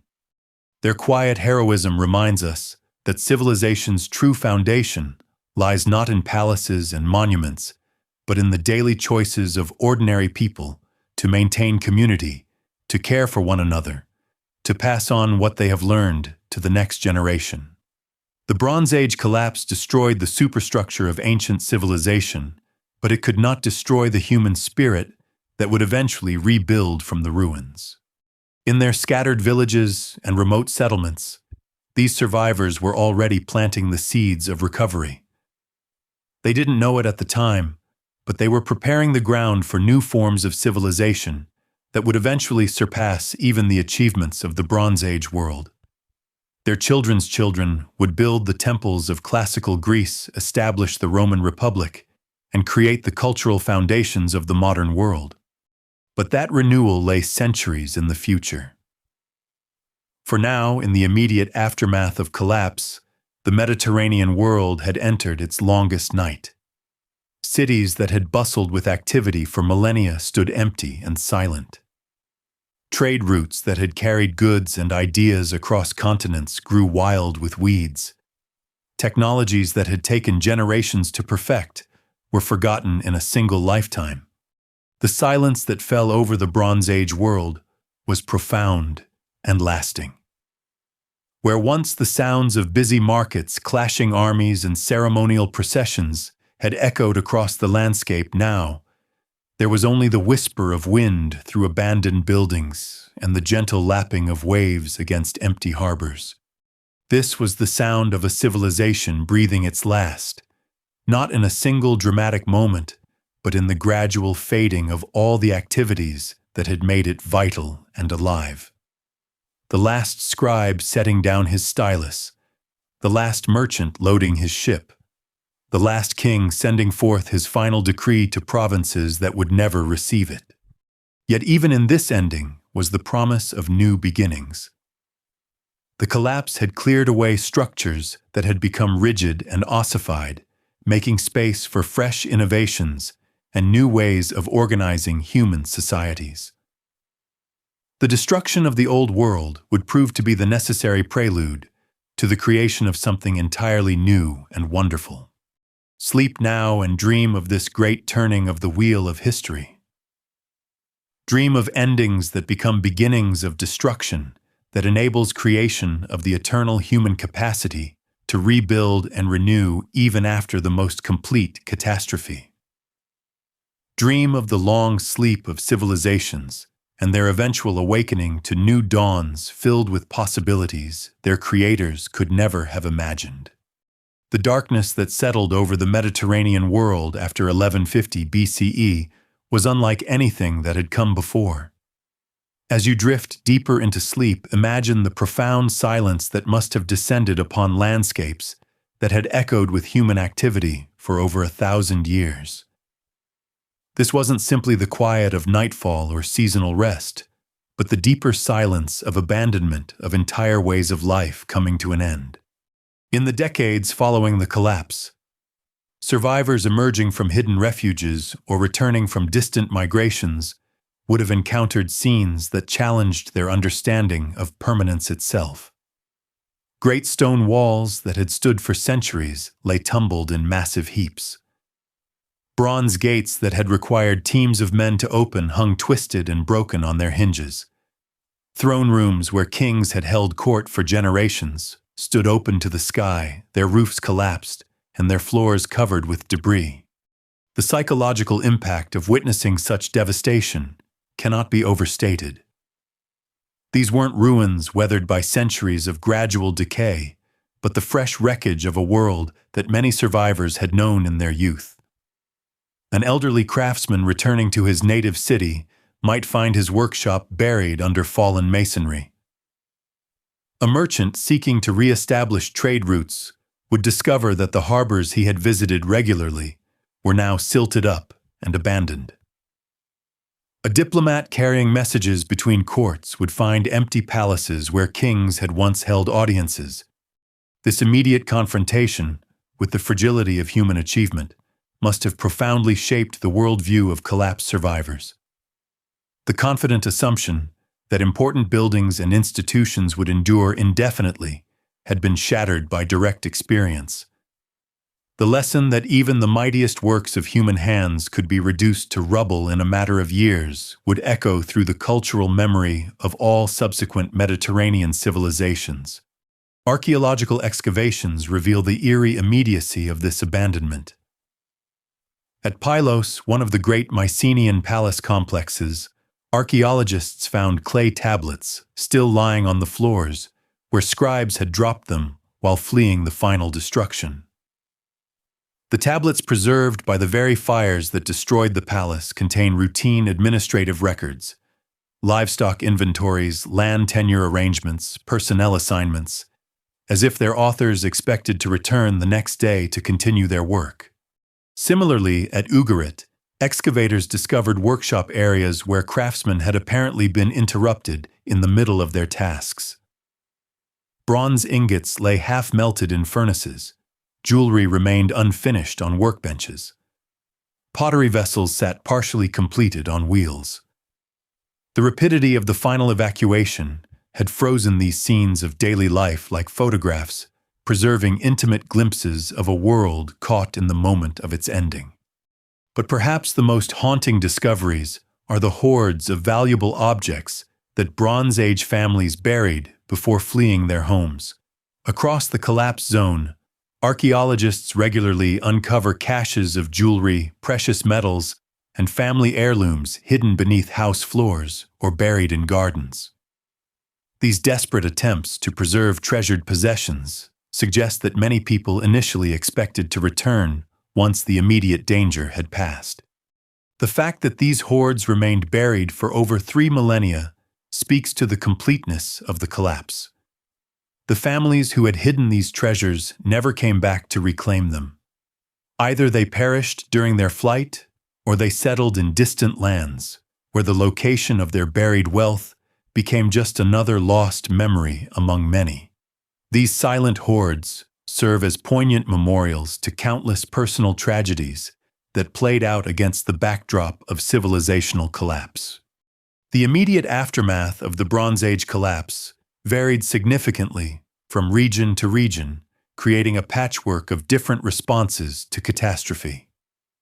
In some areas, survivors attempted to maintain continuity with the past by occupying abandoned settlements and preserving traditional practices.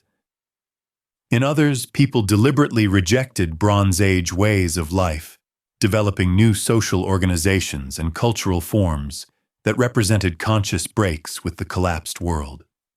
The island of Cyprus provides a fascinating example of cultural continuity amid political breakdown. While the great Bronze Age kingdoms of the mainland had vanished entirely, Cyprus managed to preserve many elements of Bronze Age civilization well into the following centuries. Cypriot workshops continued producing bronze objects using traditional techniques. Cypriot scribes maintained the Cypro-Minoan script for several more centuries. Cypriot religious sites continued to receive offerings in familiar Bronze Age styles. Yet even on Cyprus, the changes were profound. The elaborate palace administration that had characterized Bronze Age governance disappeared entirely. The island's political organization shifted towards smaller, more autonomous city kingdoms that had little in common with the centralized bureaucracies of earlier periods. Trade networks contracted dramatically, forcing communities to become much more self-sufficient than they had been during the Bronze Age. In contrast, many areas of mainland Greece experienced what can only be described as a complete cultural rupture. The linear B writing system vanished so thoroughly that later Greeks had no memory of its existence. The complex administrative practices recorded in palace archives were abandoned entirely. Even basic technologies like large-scale pottery production declined dramatically in quality and sophistication. This technological regression was particularly severe in areas that had been most thoroughly integrated into Bronze Age palace systems. Regions that had specialized in particular crafts or relied heavily on imported materials found themselves unable to maintain their traditional activities. Metalworking centers that had depended on imported tin could no longer produce bronze in significant quantities. Textile workshops that had processed imported raw materials were forced to seek local alternatives or abandon production entirely. The demographic consequences of the collapse were equally dramatic. Population estimates for the post-collapse period suggest that some regions may have lost as much as 90% of their inhabitants within a few generations. This wasn't necessarily due to direct violence, though warfare certainly played a role. More often, the breakdown of agricultural systems and trade networks made it impossible for the land to support the dense populations that had characterized Bronze Age settlements. Without the intensive agricultural techniques that had sustained Bronze Age civilization, much of the Mediterranean landscape returned to more extensive forms of land use. Terraced hillsides that had been carefully maintained for centuries were abandoned to erosion. Irrigation systems that had supported intensive cultivation fell into disrepair. Farmlands that had been worked continuously for generations reverted to pasture or woodland. This agricultural decline created a feedback loop that accelerated population loss. As fewer people meant less intensive farming, which meant lower agricultural productivity, which could support even fewer people. Communities trapped in this cycle faced difficult choices. They could attempt to maintain traditional settlements and risk starvation, or they could disperse into smaller groups better adapted to extensive land use patterns. Many communities chose dispersion, leading to fundamental changes in settlement patterns throughout the post-collapse Mediterranean. The large nucleated settlements that had characterized the Bronze Age gave way to smaller, more scattered communities. Archaeological surveys from this period reveal a landscape dotted with tiny hamlets and isolated farmsteads, rather than the substantial towns and cities of earlier centuries. This shift toward smaller, more dispersed settlements had important social and cultural implications. The complex social hierarchies that had developed in Bronze Age urban centers became difficult to maintain when communities contained only a few dozen individuals. The specialized occupations that had flourished in larger settlements were no longer economically viable when craftsmen had only local markets for their products. As a result, post-collapse communities tended to be more egalitarian and self-sufficient than their Bronze Age predecessors. Archaeological evidence suggests that most families in these settlements engaged in a broad range of activities rather than specializing in particular crafts. Houses show evidence of food production, textile manufacture, metalworking, and other activities all taking place within individual households rather than in specialized workshops. This return to household-based production represented a fundamental reorganization of economic life. The complex supply chains and specialized manufacturing systems that had characterized Bronze Age economies were replaced by much simpler, more localized arrangements. While this meant a loss of efficiency and sophistication in many areas, it also created more resilient communities that were less vulnerable to external disruptions. The religious and cultural implications of this transformation were equally profound. The elaborate state religions that had supported Bronze Age palace systems disappeared along with their institutional framework. The professional priesthoods that had maintained complex ritual calendars and managed temple properties could no longer be supported by communities struggling with basic survival needs. In their place, simpler forms of religious practice emerged that were better adapted to small-scale community life.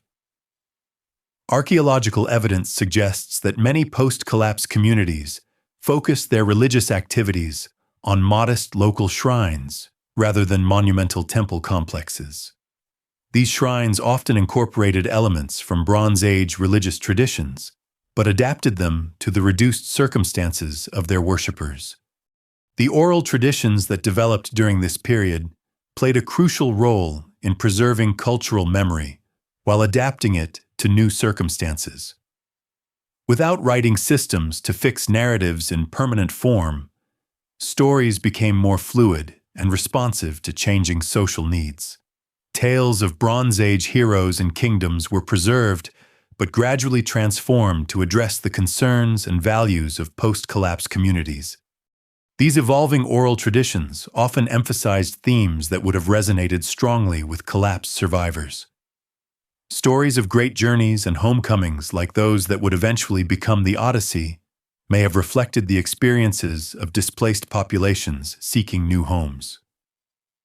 Tales of divine justice and the punishment of hubris might have provided frameworks for understanding why mighty kingdoms had fallen.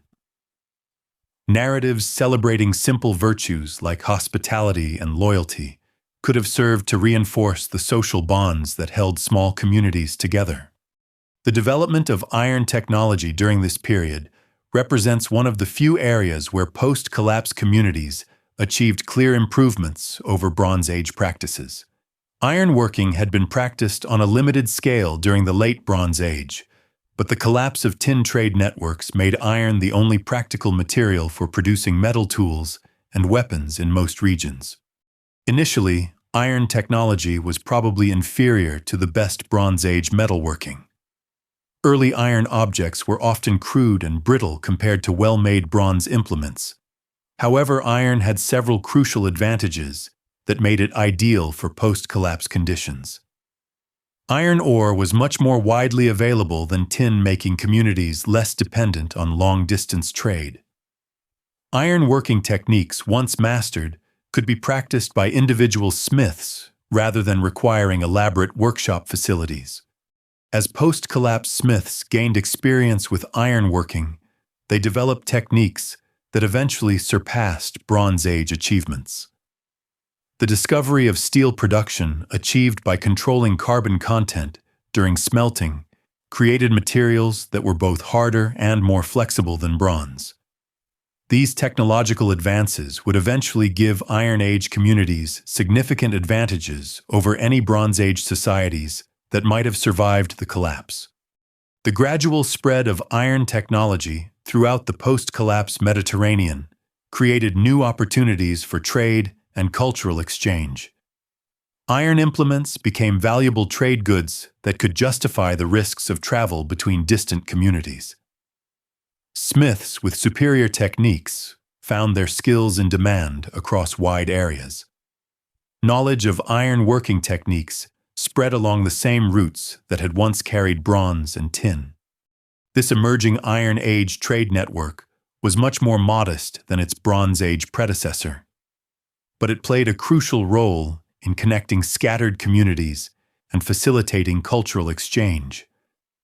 Merchants traveling these new routes carried not just iron goods, but also stories, ideas, and innovations that helped accelerate recovery from the collapse.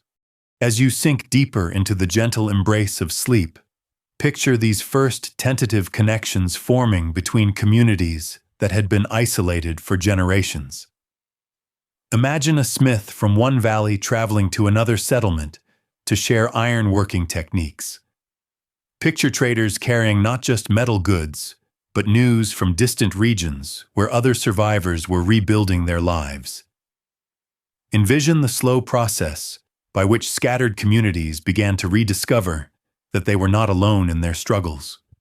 These modest beginnings of recovery were still centuries away from recreating anything resembling Bronze Age complexity.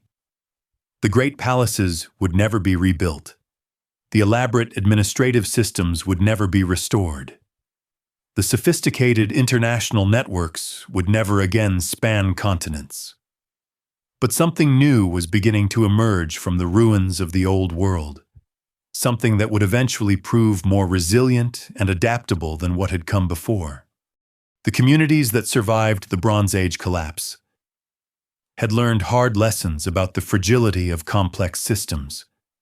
They had witnessed firsthand how quickly sophisticated civilizations could crumble when faced with multiple simultaneous crises. This experience would profoundly influence how they organized their societies and planned for the future. Rather than recreating the centralized hierarchical systems that had proven so vulnerable to collapse, many communities developed more distributed and flexible forms of organization. Instead of concentrating power and resources in single centers, they spread them across multiple locations. Instead of relying on complex supply chains, they emphasized local self-sufficiency. Instead of creating rigid social hierarchies, they maintained more egalitarian structures that could adapt quickly to changing circumstances. These adaptations would prove crucial when Mediterranean communities eventually began expanding again. The lessons learned during the dark centuries following the Bronze Age collapse would influence the development of classical Greek city-states, Phoenician trading networks, and eventually the Roman Empire. All of these later civilizations showed greater resilience and adaptability than their Bronze Age predecessors, partly because they had inherited cultural memories of how quickly complex systems could fail. The Bronze Age collapse thus represents not just an ending, but a crucial transition in human social development. The destruction of the old world forced survivors to experiment with new forms of organization that would prove better adapted to an uncertain and rapidly changing environment. The dark centuries that followed were not just a period of decline, but also a time of innovation and adaptation that laid the groundwork for future achievements. Sleep now, and let your dreams carry you through this long night of civilization. feel the weight of history settling around you like a comfortable blanket, reminding you that even the darkest periods eventually give way to new dawns. Rest in the knowledge that human creativity and resilience can survive even the most complete catastrophes, that from the ashes of collapsed civilizations, new and better worlds can eventually emerge. Nil, the Bronze Age collapse was ending, but the story of human civilization was far from over. In scattered communities across the Mediterranean, survivors were already planting the seeds of recovery that would eventually bloom into the classical world of Greece and Rome. Their patient work in the shadow of ruined palaces would create the foundation for achievements that would surpass even the glories of the Bronze Age. But that renaissance lay far in the future. For now, the Mediterranean world slept, gathering strength for the long journey back to prosperity and greatness. And in that sleep, as in your own gentle drift toward dreams, lay the promise of renewal and the eternal human capacity to begin again. The centuries that followed the Bronze Age collapse are often called the Dark Age, but this name reflects more our lack of knowledge than the complete absence of human activity. As you settle deeper into sleep, imagine the Mediterranean world not as a void of darkness, but as a landscape of quiet transformation. Like a forest after a great fire, the land was slowly regenerating, developing new forms of life adapted to changed conditions. By 1000 BCE, nearly 2 centuries after the Great Collapse, subtle signs of recovery were beginning to appear across the Mediterranean. These weren't the dramatic revivals of palace-based civilizations, but quieter developments. The gradual growth of settlements, the tentative re-establishment of trade relationships, the slow accumulation of technological knowledge in the hands of skilled craftsmen working in modest workshops rather than royal arsenals. Picture a small community nestled in a Greek valley around this time. The massive Mycenaean fortress that once dominated the nearby hilltop stands in ruins, its cyclopean walls broken and overgrown with wild vines. But in the valley below, a new kind of settlement has taken root. A cluster of simple houses surrounds a modest temple itself, built from stones recycled from the ancient ruins. Smoke rises from cooking fires and smithies. Children play in dusty streets while their parents tend small gardens and workshops. This community bears little resemblance to the elaborate palace complexes of the Bronze Age. There are no royal apartments, no archive rooms filled with administrative tablets, no massive storage magazines for tribute goods. Instead, each household manages its own affairs with remarkable self-sufficiency. The same family that grows grain also weaves cloth, works metal, and maintains their own religious observances. Yet despite its simplicity, this community represents something genuinely new in Mediterranean history. Unlike Bronze Age settlements, which had been rigidly hierarchical and dependent on palace administration, this village governs itself through informal councils and traditional customs. Decisions are made by consensus rather than royal decree. Leadership emerges naturally from demonstrated skill and wisdom rather than inherited rank. The technology available to these post-collapse communities was in many ways superior to what their Bronze Age ancestors had possessed. The iron tools forged in local smithies were sharper and more durable than bronze implements. The pottery, while lacking the elaborate decoration of palace workshops, was often more practical and better suited to everyday use. Agricultural techniques had been refined through generations of careful observation and experimentation. Most importantly, these communities had developed a different relationship with risk and uncertainty.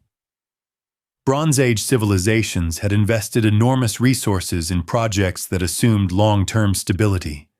Massive palaces, complex bureaucracies, extensive trade networks spanning continents. Post-collapse communities were more cautious, more adaptive, more prepared for sudden changes that might require rapid adjustment. This caution wasn't born of timidity, but of hard-won wisdom. Many of these communities included elderly members who remembered the collapse itself, or whose parents had told them stories of cities burning and peoples fleeing their ancestral homes. These memories shaped a cultural approach that valued resilience over magnificence, adaptability over rigid efficiency. Trade was beginning to revive during this period, but it took forms very different from Bronze Age commerce. Instead of palace-sponsored expeditions carrying luxury goods across vast distances, most trade involved modest exchanges between neighboring communities. A village known for producing high-quality pottery might exchange their wares for iron tools from a settlement with skilled smiths. Coastal communities shared fish and salt with inland areas in return for grain and livestock. These trading relationships were often formalized through guest friendship arrangements that created lasting bonds between families in different communities. A merchant visiting a distant settlement wouldn't stay in a commercial inn, but would be hosted by a family with whom his own household had maintained friendly relations for generations. These personal connections provided security and trust that made trade possible even in the absence of formal legal frameworks. The religious practices that emerged during this period reflected both continuity with Bronze Age traditions and adaptation to new circumstances. Ancient sacred sites continued to receive offerings, but the elaborate state ceremonies of the palace period had been replaced by simpler community rituals. Local shrines honored deities associated with agriculture, craftsmanship, and protection, concerns that directly affected the daily lives of worshippers. These religious practices often centered on seasonal festivals that brought scattered communities together for celebration and exchange. A harvest festival might draw visitors from dozens of small settlements, creating opportunities for trade marriage negotiations and the sharing of news and stories. These gatherings served crucial social functions, preventing communities from becoming completely isolated while maintaining their local autonomy. The stories told at such gatherings were evolving into the epic traditions that would eventually be written down as the Iliad and Odyssey. Generations of storytellers had been refining these narratives, gradually transforming memories of Bronze Age heroes into complex literary works that addressed the concerns and values of post-collapse society. The emphasis on journey and homecoming in these epics may have reflected the experiences of communities that had been displaced during the collapse and were still finding their place in a changed world. As you drift deeper into sleep, imagine yourself listening to one of these storytellers as they weave together ancient memories and contemporary concerns into narratives that help their audience understand their place in history. The Bronze Age world described in these stories seems both familiar and fantastically remote. A golden age of heroes and monsters, gods and kings, where warriors fought with bronze weapons beneath the walls of mighty cities. Yet these stories weren't simply nostalgic fantasies about a lost golden age. They were sophisticated explorations of themes that resonated deeply with post-collapse audiences. The Odyssey's emphasis on intelligence over brute strength reflected communities that had learned to survive through adaptability rather than military might. The Iliad's tragic vision of glory and its costs spoke to societies that had witnessed the devastating consequences of unchecked ambition and conflict. The gradual development of alphabetic writing during this period represents one of the most significant innovations of the post-collapse era. Unlike the complex syllabic scripts used by Bronze Age bureaucracies, alphabetic writing was simple enough to be learned by ordinary citizens rather than professional scribes. This democratization of literacy would eventually transform Mediterranean civilization, making possible new forms of literature, law, and political organization. The alphabet itself was probably developed by Phoenician traders, who needed a simple writing system for commercial records. The Phoenicians, operating from cities along the Lebanese coast, had emerged as the Mediterranean's premier maritime traders during the post-collapse period. Their ships, modest compared to Bronze Age vessels, but perfectly adapted to the reduced scale of contemporary commerce, reconnected scattered communities throughout the Mediterranean. Phoenician colonies began appearing on distant shores during this period. Carthage in North Africa, Cadiz in Spain, trading posts on Cyprus and Sardinia. These weren't the tribute-gathering imperial outposts of Bronze Age powers, but commercial centers designed to facilitate trade between local populations and the broader Mediterranean network. The Phoenicians succeeded where Bronze Age empires had failed by working with local communities rather than attempting to dominate them. The influence of these emerging trade networks extended far beyond commerce. Phoenician merchants carried not just goods but ideas, technologies, and cultural practices. The alphabetic script spread along trade routes adapted by different peoples to write their own languages. Artistic styles and religious concepts moved between distant regions. Technical innovations developed in one area quickly found applications elsewhere. By 800 BCE, this gradual process of recovery and reconnection was accelerating throughout the Mediterranean. Greek communities were establishing their own colonies, spreading their language and culture to southern Italy and Sicily. Etruscan cities in central Italy were developing sophisticated urban cultures that drew inspiration from both local traditions and Eastern Mediterranean influences. Even Egypt, though much reduced from its Bronze Age glory, was experiencing a revival under Nubian pharaohs, who restored traditional artistic styles and religious practices. Yet this renewed prosperity was built on fundamentally different foundations than Bronze Age civilization.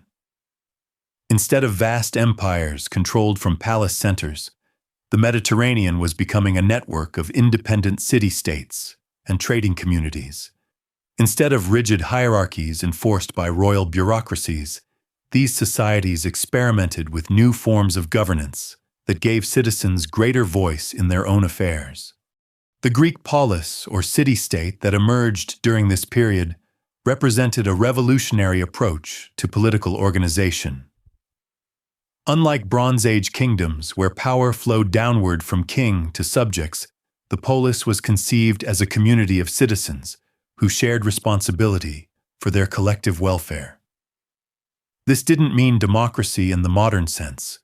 Citizenship was typically restricted to free adult males, but it did create unprecedented opportunities for political participation and civic engagement.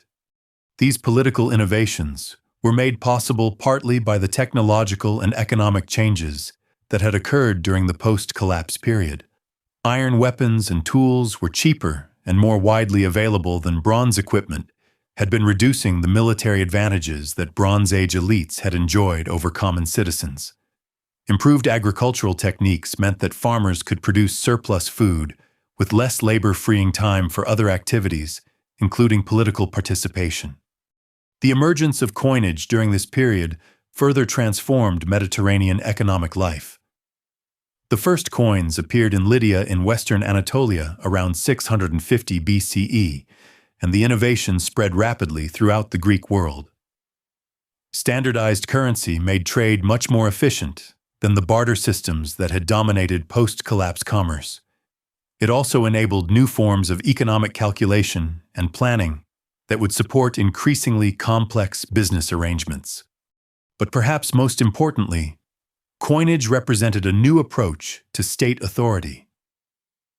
Unlike Bronze Age rulers who had demonstrated their power through massive building projects and elaborate ceremonies, the city-states that issued coins were making subtler claims about their legitimacy. The images and inscriptions on coins communicated civic identity and values to anyone who handled them. They were miniature works of art that carried political messages throughout the expanding Mediterranean economy. The revival of monumental architecture during this period reflected both renewed prosperity and changing social values. The temples built in Greek cities during the 7th and 6th centuries BCE were magnificent structures that rivaled the palaces of Bronze Age kings. But unlike palace complexes, which had been private residences for royal families, These temples belonged to the entire community.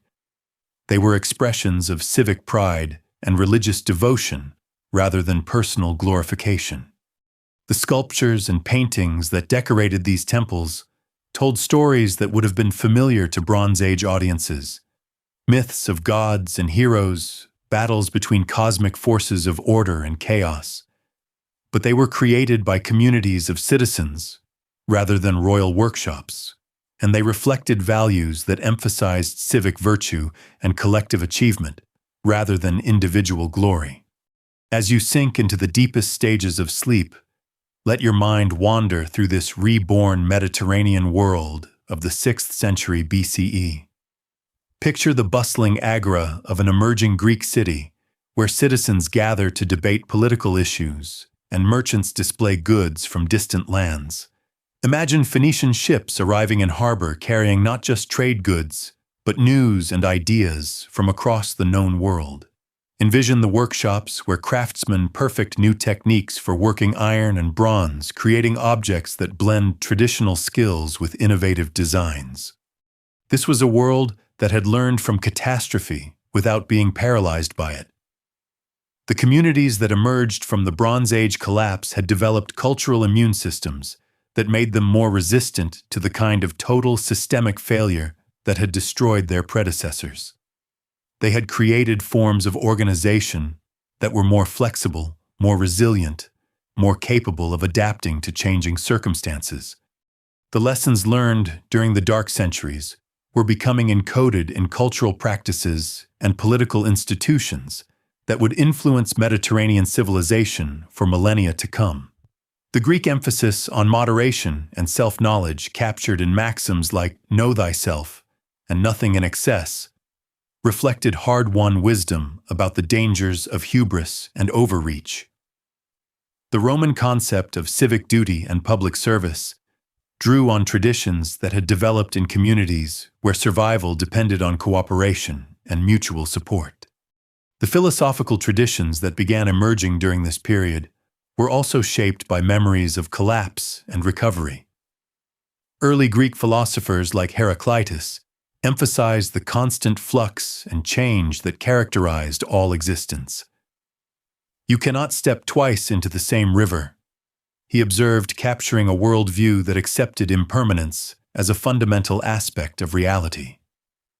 This wasn't the confident assumption of eternal stability that had characterized Bronze Age civilizations, but a more mature understanding of life's uncertainties. Religious thought was evolving in similar directions. The mystery cults that gained popularity during this period offered initiates personal relationships with divine forces rather than the state-sponsored ceremonies that had dominated Bronze Age religious life. These cults often emphasized themes of death and rebirth that may have reflected collective memories of civilizational collapse and renewal. The Olympic Games, established during this period of recovery, represented another innovation that would have lasting influence. These athletic competitions brought together participants from Greek communities throughout the Mediterranean, creating temporary truces that allowed safe travel and peaceful interaction between otherwise independent and sometimes hostile city-states. The Games celebrated individual excellence while reinforcing shared cultural identity, a balance that reflected the political realities of a world organized around autonomous communities rather than unified empires. The artistic achievements of this period were equally remarkable. The development of realistic sculpture in Greece represented a revolutionary approach to representing the human form. Unlike the stylized conventions of Bronze Age art, which had emphasized status and role rather than individual character, these new artistic traditions celebrated human dignity and potential.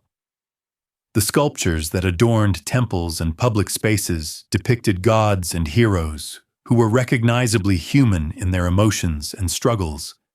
Poetry and drama were also flourishing as communities rediscovered the power of artistic expression to explore complex themes and emotions.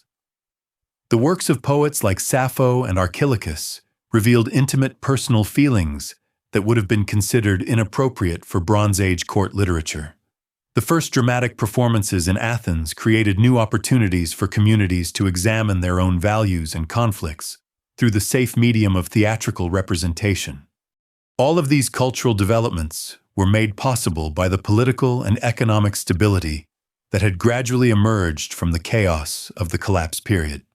Trade networks that had been rebuilt through patient effort over many generations now supported increasingly complex exchanges of goods and ideas. Political institutions that had evolved through trial and error provided frameworks for managing conflicts and coordinating collective action. Religious and cultural traditions that had been refined through centuries of community life offered meaning and identity to peoples who had learned to create their own destinies. The Mediterranean world of 600 BCE bore little resemblance to its Bronze Age predecessor, but it was recognizably the ancestor of classical antiquity. The foundations had been laid for the achievements of Periclean Athens, the conquests of Alexander the Great, the Republic and Empire of Rome. All of these later developments would build on innovations and institutions that had emerged during the long recovery from the Bronze Age collapse. But that glorious future still lay ahead. For now, as you drift toward the deepest reaches of sleep, rest in this moment of quiet accomplishment. After centuries of patient rebuilding, Mediterranean civilization had not only recovered from catastrophe, but had created something genuinely new and better. The lessons learned through suffering had been transformed into wisdom. The scattered survivors of collapse had become the founders of a new age. Sleep peacefully in the knowledge that human creativity and resilience can overcome even the most complete disasters. Dream of the eternal cycle of destruction and renewal that shapes all civilizations. Let yourself be carried gently into dreams by the rhythm of oars against water, as Phoenician merchants sail toward new horizons, the sound of hammer on anvil as smiths perfect their craft, the voices of citizens debating in the agora as communities learn to govern themselves. The Bronze Age collapse is ending its long story not in darkness, but in the first light of dawn breaking over a world reborn. As the first light of this new dawn spreads across the Mediterranean, we find ourselves witnesses to one of history's most remarkable transformations. The world that emerges from the ashes of Bronze Age collapse is not merely a pale reflection of what came before, but something entirely unprecedented in human experience. Picture yourself standing on a hillside overlooking the Bay of Naples around 700 BCE. Below you, Greek colonists are laying out the streets of what will become one of the ancient world's greatest cities. These aren't refugees fleeing disaster, but confident explorers carrying their culture to new shores. Their ships rest in the harbor like sleeping birds, ready to carry goods and ideas across waters that had once seemed impossibly vast and dangerous. The colonization movement that swept across the Mediterranean during this period represents something far more significant than simple territorial expansion. Unlike the tribute-gathering expeditions of Bronze Age empires, these new settlements were conceived as independent communities that would maintain cultural connections with their mother cities while adapting to local conditions and opportunities. Each colony was an experiment in civilization, a chance to create improved versions of the political and social institutions that had evolved during the recovery period. The founders could select the best elements from their homeland traditions while discarding practices that had proven problematic. They could design new cities from scratch, incorporating lessons learned from centuries of urban development. The process of establishing these colonies created networks of relationships that spanned the entire Mediterranean. A merchant from Syracuse might find hospitality in Marseille because both cities shared Greek cultural traditions, even though they were separated by hundreds of miles of sea. A craftsman trained in one colony could find work in another because technical knowledge moved freely along these cultural pathways. But colonization also brought Greek communities into contact with peoples who had developed their own solutions to the challenges of post-collapse life. In southern Italy, they encountered sophisticated Etruscan cities, whose artists and engineers had achieved remarkable innovations in metallurgy, architecture, and urban planning. In Sicily, they met Phoenician traders whose commercial networks extended from Spain to the Levant. Along the Black Sea coast, they discovered Scythian nomads, whose military techniques and artistic traditions offered entirely different approaches to organizing society. These encounters between different Mediterranean peoples created unprecedented opportunities for cultural exchange and innovation. Greek sculptors learned new techniques from Etruscan bronze workers. Phoenician merchants adopted Greek alphabetic writing for their commercial records. Etruscan engineers borrowed Greek architectural principles for their temple construction. The result was an acceleration of cultural development that far exceeded what any single tradition could have achieved in isolation. The emergence of philosophy during this period reflects this cosmopolitan environment where different ideas and traditions could meet and interact. Early Greek philosophers weren't working in isolation, but were part of international intellectual networks that included Egyptian priests, Babylonian astronomers, and Persian magi.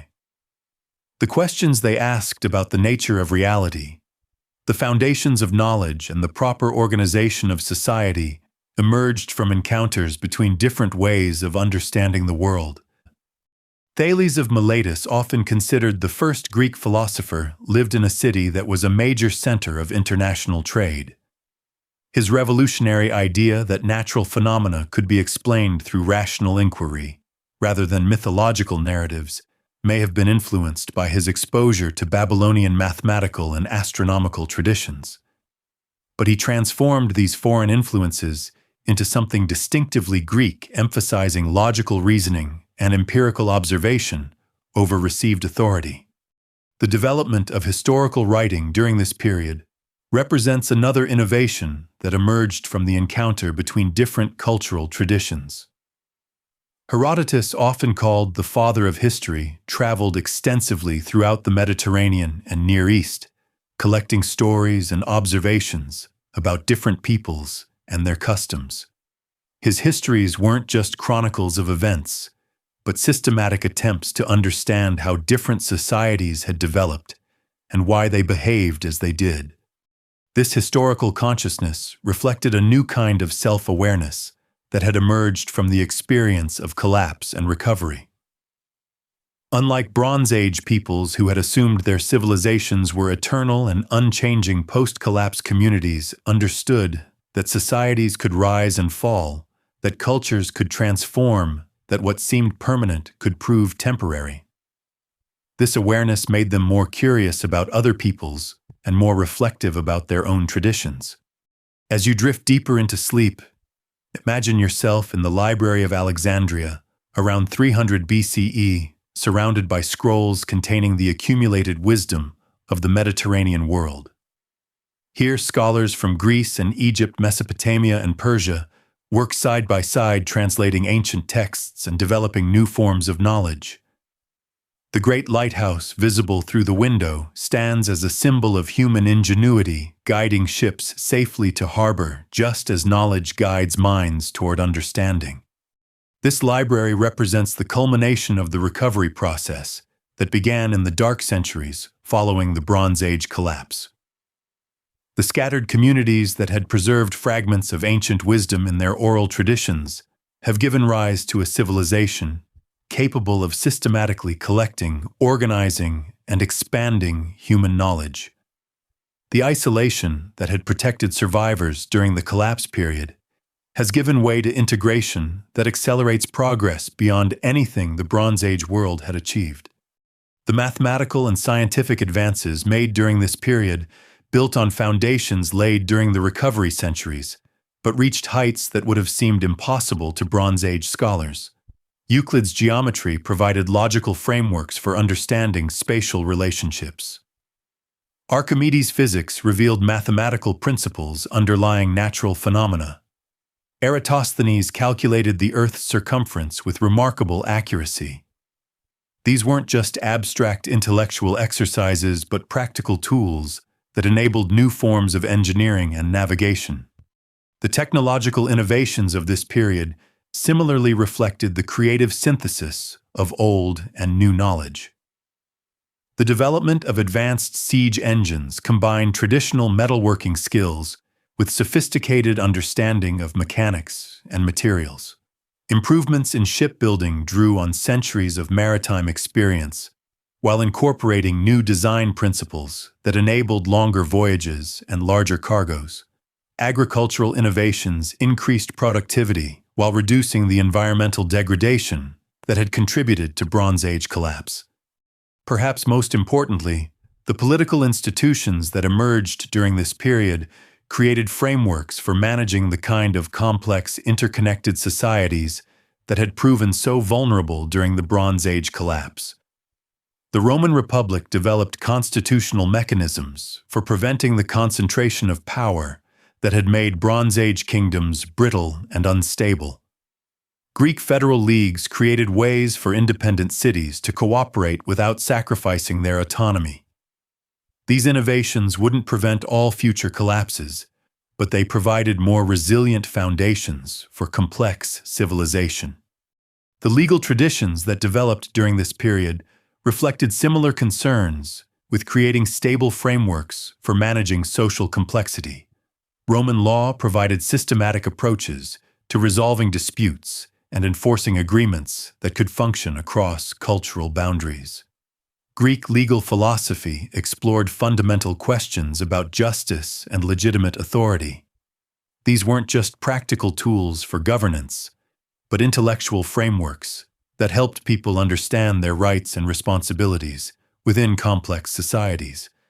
Religious developments during this period also reflected the lessons learned from collapse and recovery. While traditional cults and ceremonies continued, new forms of religious expression emerged that emphasized personal spiritual development rather than state-sponsored rituals.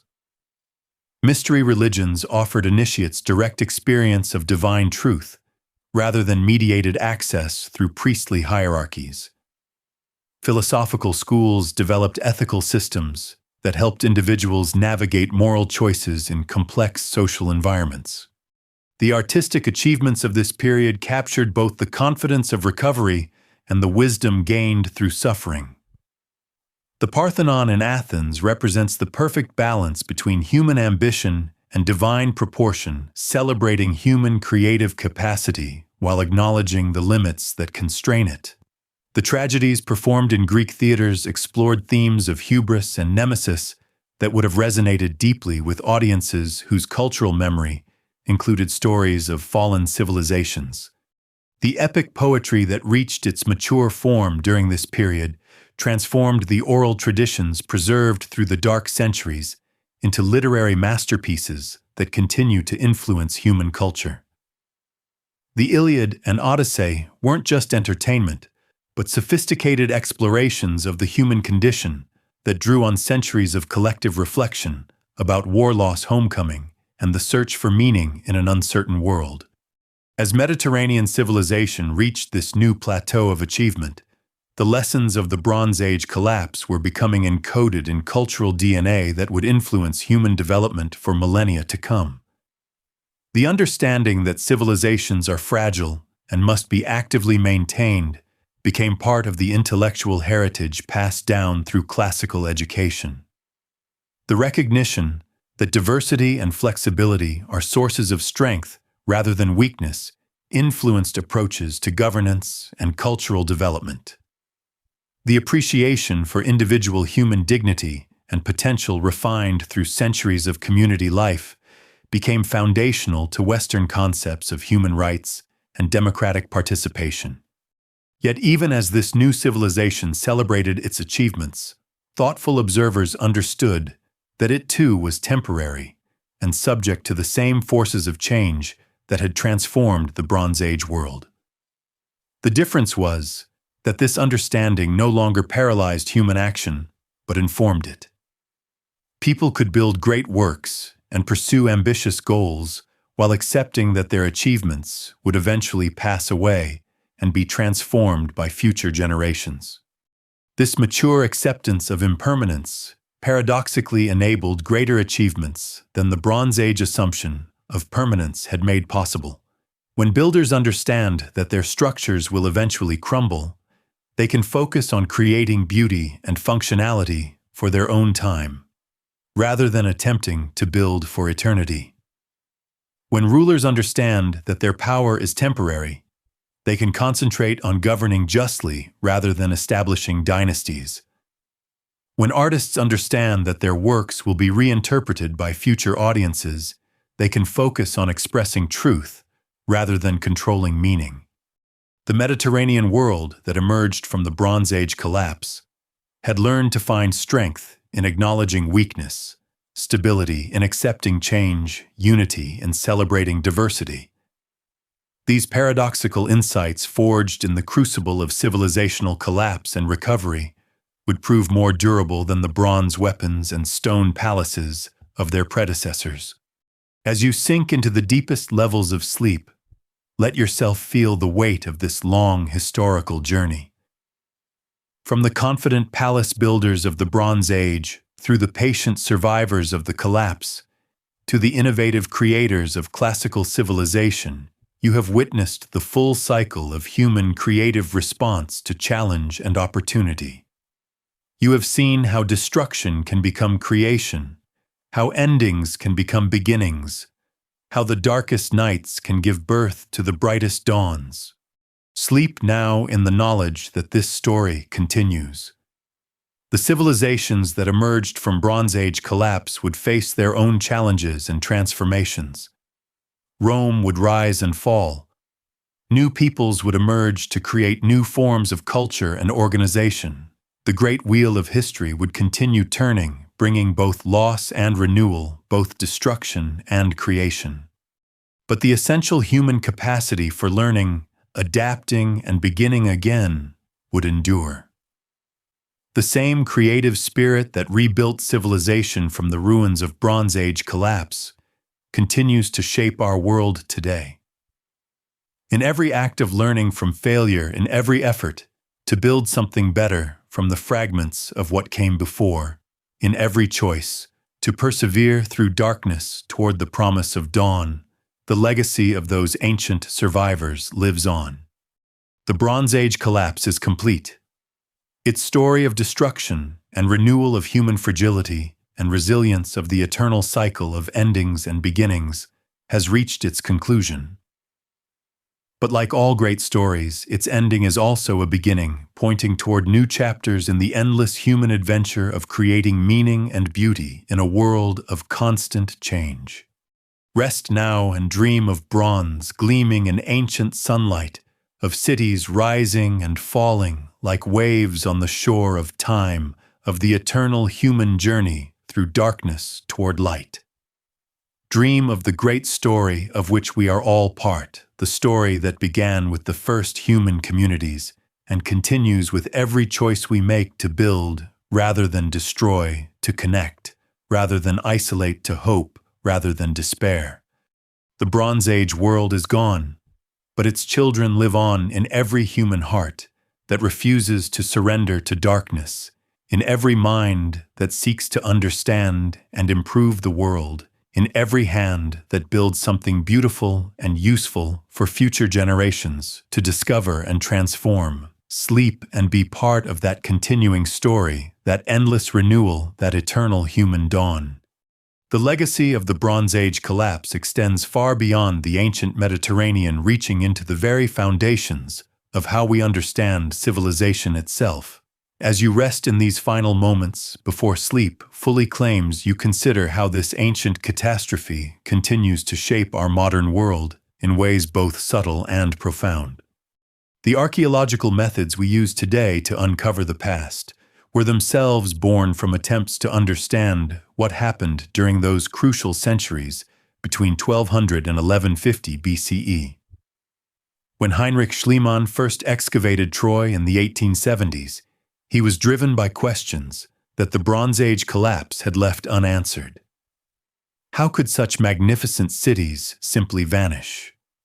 What forces could reduce thriving civilizations to silent ruins? Modern archaeology emerged from these mysteries, developing techniques for reading the story written in layers of ash and abandonment. The careful excavation of destruction levels the analysis of pottery sequences, the study of settlement patterns. All these methods were refined through investigation of Bronze Age sites. Today, when archaeologists examine any ancient civilization they carry with them, knowledge gained from studying this first great collapse. The interdisciplinary approach that characterizes modern historical research also owes much to Bronze Age studies. Understanding what happened required combining archaeological evidence with climate data, linguistic analysis, with economic modeling, textual studies, with materials science. The collapse couldn't be explained through any single academic discipline, forcing scholars to work across traditional boundaries in ways that now seem natural, but were revolutionary when first developed. Climate science itself bears the imprint of Bronze Age research. The recognition that human civilizations are vulnerable to environmental change came partly from studying how drought and climate instability contributed to the Bronze Age catastrophe. Tree ring studies, pollen analysis, and lake sediment cores, techniques now central to understanding both ancient and modern climate change, were pioneered by researchers trying to understand why the Bronze Age world fell apart. The field of complexity science, which studies how systems can suddenly shift from stability to chaos, draws heavily on the Bronze Age collapse as a foundational example. Network theorists use Bronze Age trade routes to model how interconnected systems can amplify small disruptions into system-wide failures. Economists studying financial contagion reference the way economic problems cascaded through Bronze Age trading networks. Social scientists examining institutional collapse return again and again to this ancient example of how sophisticated societies can unravel. Even our modern understanding of trauma and resilience has been influenced by Bronze Age studies. Psychologists studying how communities respond to catastrophic loss have found patterns in post-collapse Mediterranean societies that mirror modern responses to disaster. The way survivors maintained cultural identity while adapting to radically changed circumstances offers insights into human psychological resilience that remain relevant today. The political lessons embedded in Bronze Age history continue to resonate in contemporary discussions about governance and international relations. The fragility of centralized palace systems has informed debates about the vulnerabilities of modern bureaucratic states. The success of more flexible, networked political arrangements that emerged during the recovery period influences thinking about federalism, international cooperation, and adaptive governance. Urban planners studying the sustainability of modern cities often reference the Bronze Age collapse when considering how urban systems can become too complex and resource-intensive to maintain during times of stress. The shift from massive centralized settlements to smaller, more distributed communities that occurred after the collapse provides models for thinking about urban resilience in an era of climate change and resource scarcity. The technology sector has found particular inspiration in Bronze Age lessons about innovation and adaptation. The way post-collapse communities developed iron technology, not as a direct replacement for bronze, but as something entirely new and better adapted to changed circumstances, offers parallels for understanding how technological disruption can create opportunities even as it destroys existing systems. Educational philosophy has been shaped by recognition that civilizations can lose accumulated knowledge if it becomes too centralized or specialized. The way Bronze Age writing systems simply vanished because they were controlled by small groups of professional scribes has influenced modern efforts to democratize access to information and ensure knowledge preservation through distributed networks. Environmental movements draw on Bronze Age examples to illustrate how human societies can exceed the carrying capacity of their environments. The agricultural intensification that supported Bronze Age population growth, followed by soil exhaustion and ecological degradation, provides cautionary tales for modern industrial civilization facing similar challenges. Cultural preservation efforts worldwide reference the Bronze Age experience of how traditions can be maintained through periods of disruption.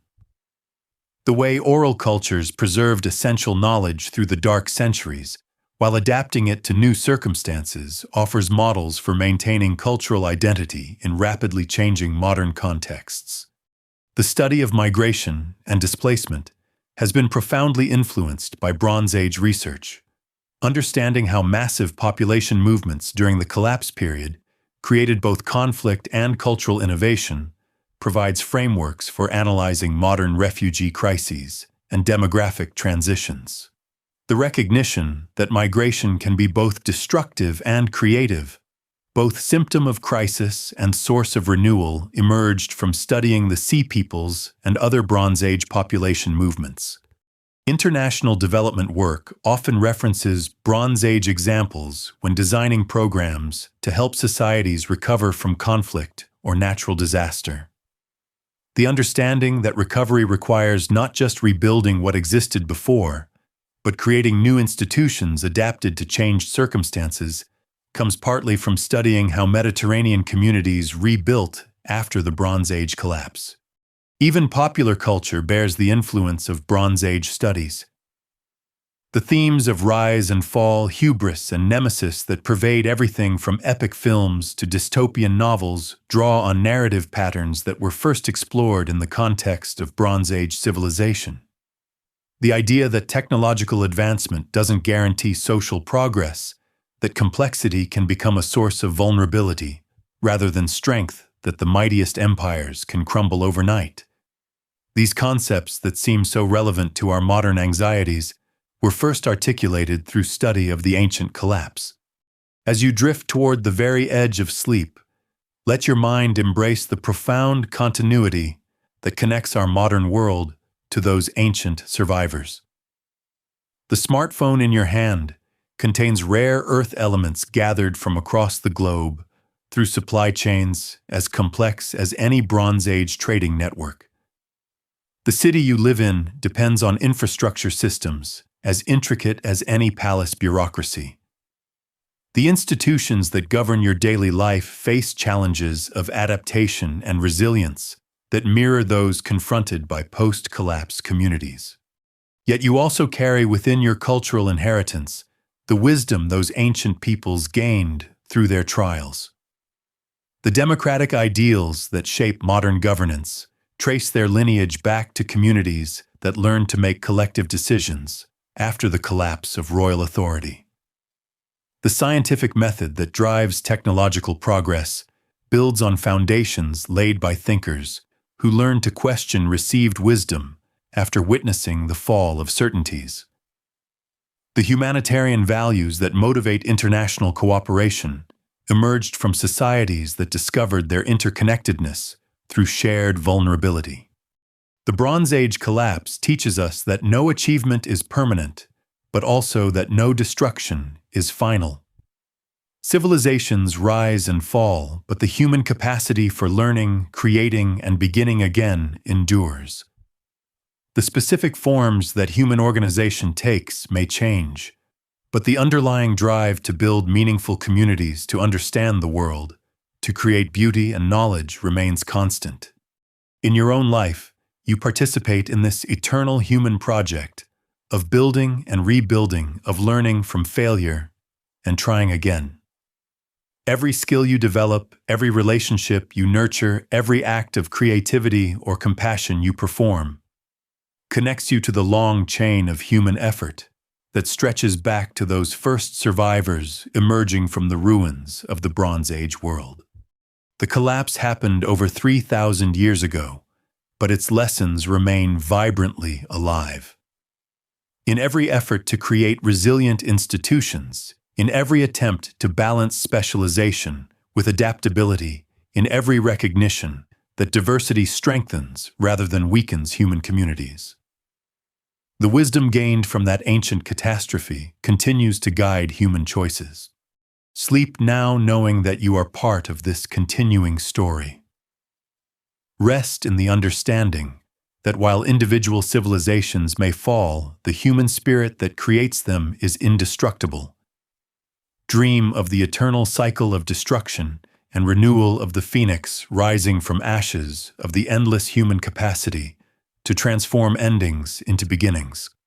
The Bronze Age collapse is complete, but the story it began continues in every human heart that refuses to surrender to despair, in every mind that seeks understanding, in every hand that builds rather than destroys. The ancient world is gone, but its children, we who carry forward the hard-won wisdom of survival and renewal, live on to face new challenges with courage learned from studying how our ancestors overcame the ultimate test. The wheel of history turns, civilizations rise and fall, but the human journey toward understanding, connection, and meaning continues. Rest now and be part of that eternal story, that endless dawn, that undying hope that tomorrow's builders will prove wiser than yesterday's, that each ending makes possible a better beginning. The Bronze Age collapse has ended, but the human story it represents never ends. Sleep peacefully in that knowledge and dream of the infinite possibilities that await when morning comes.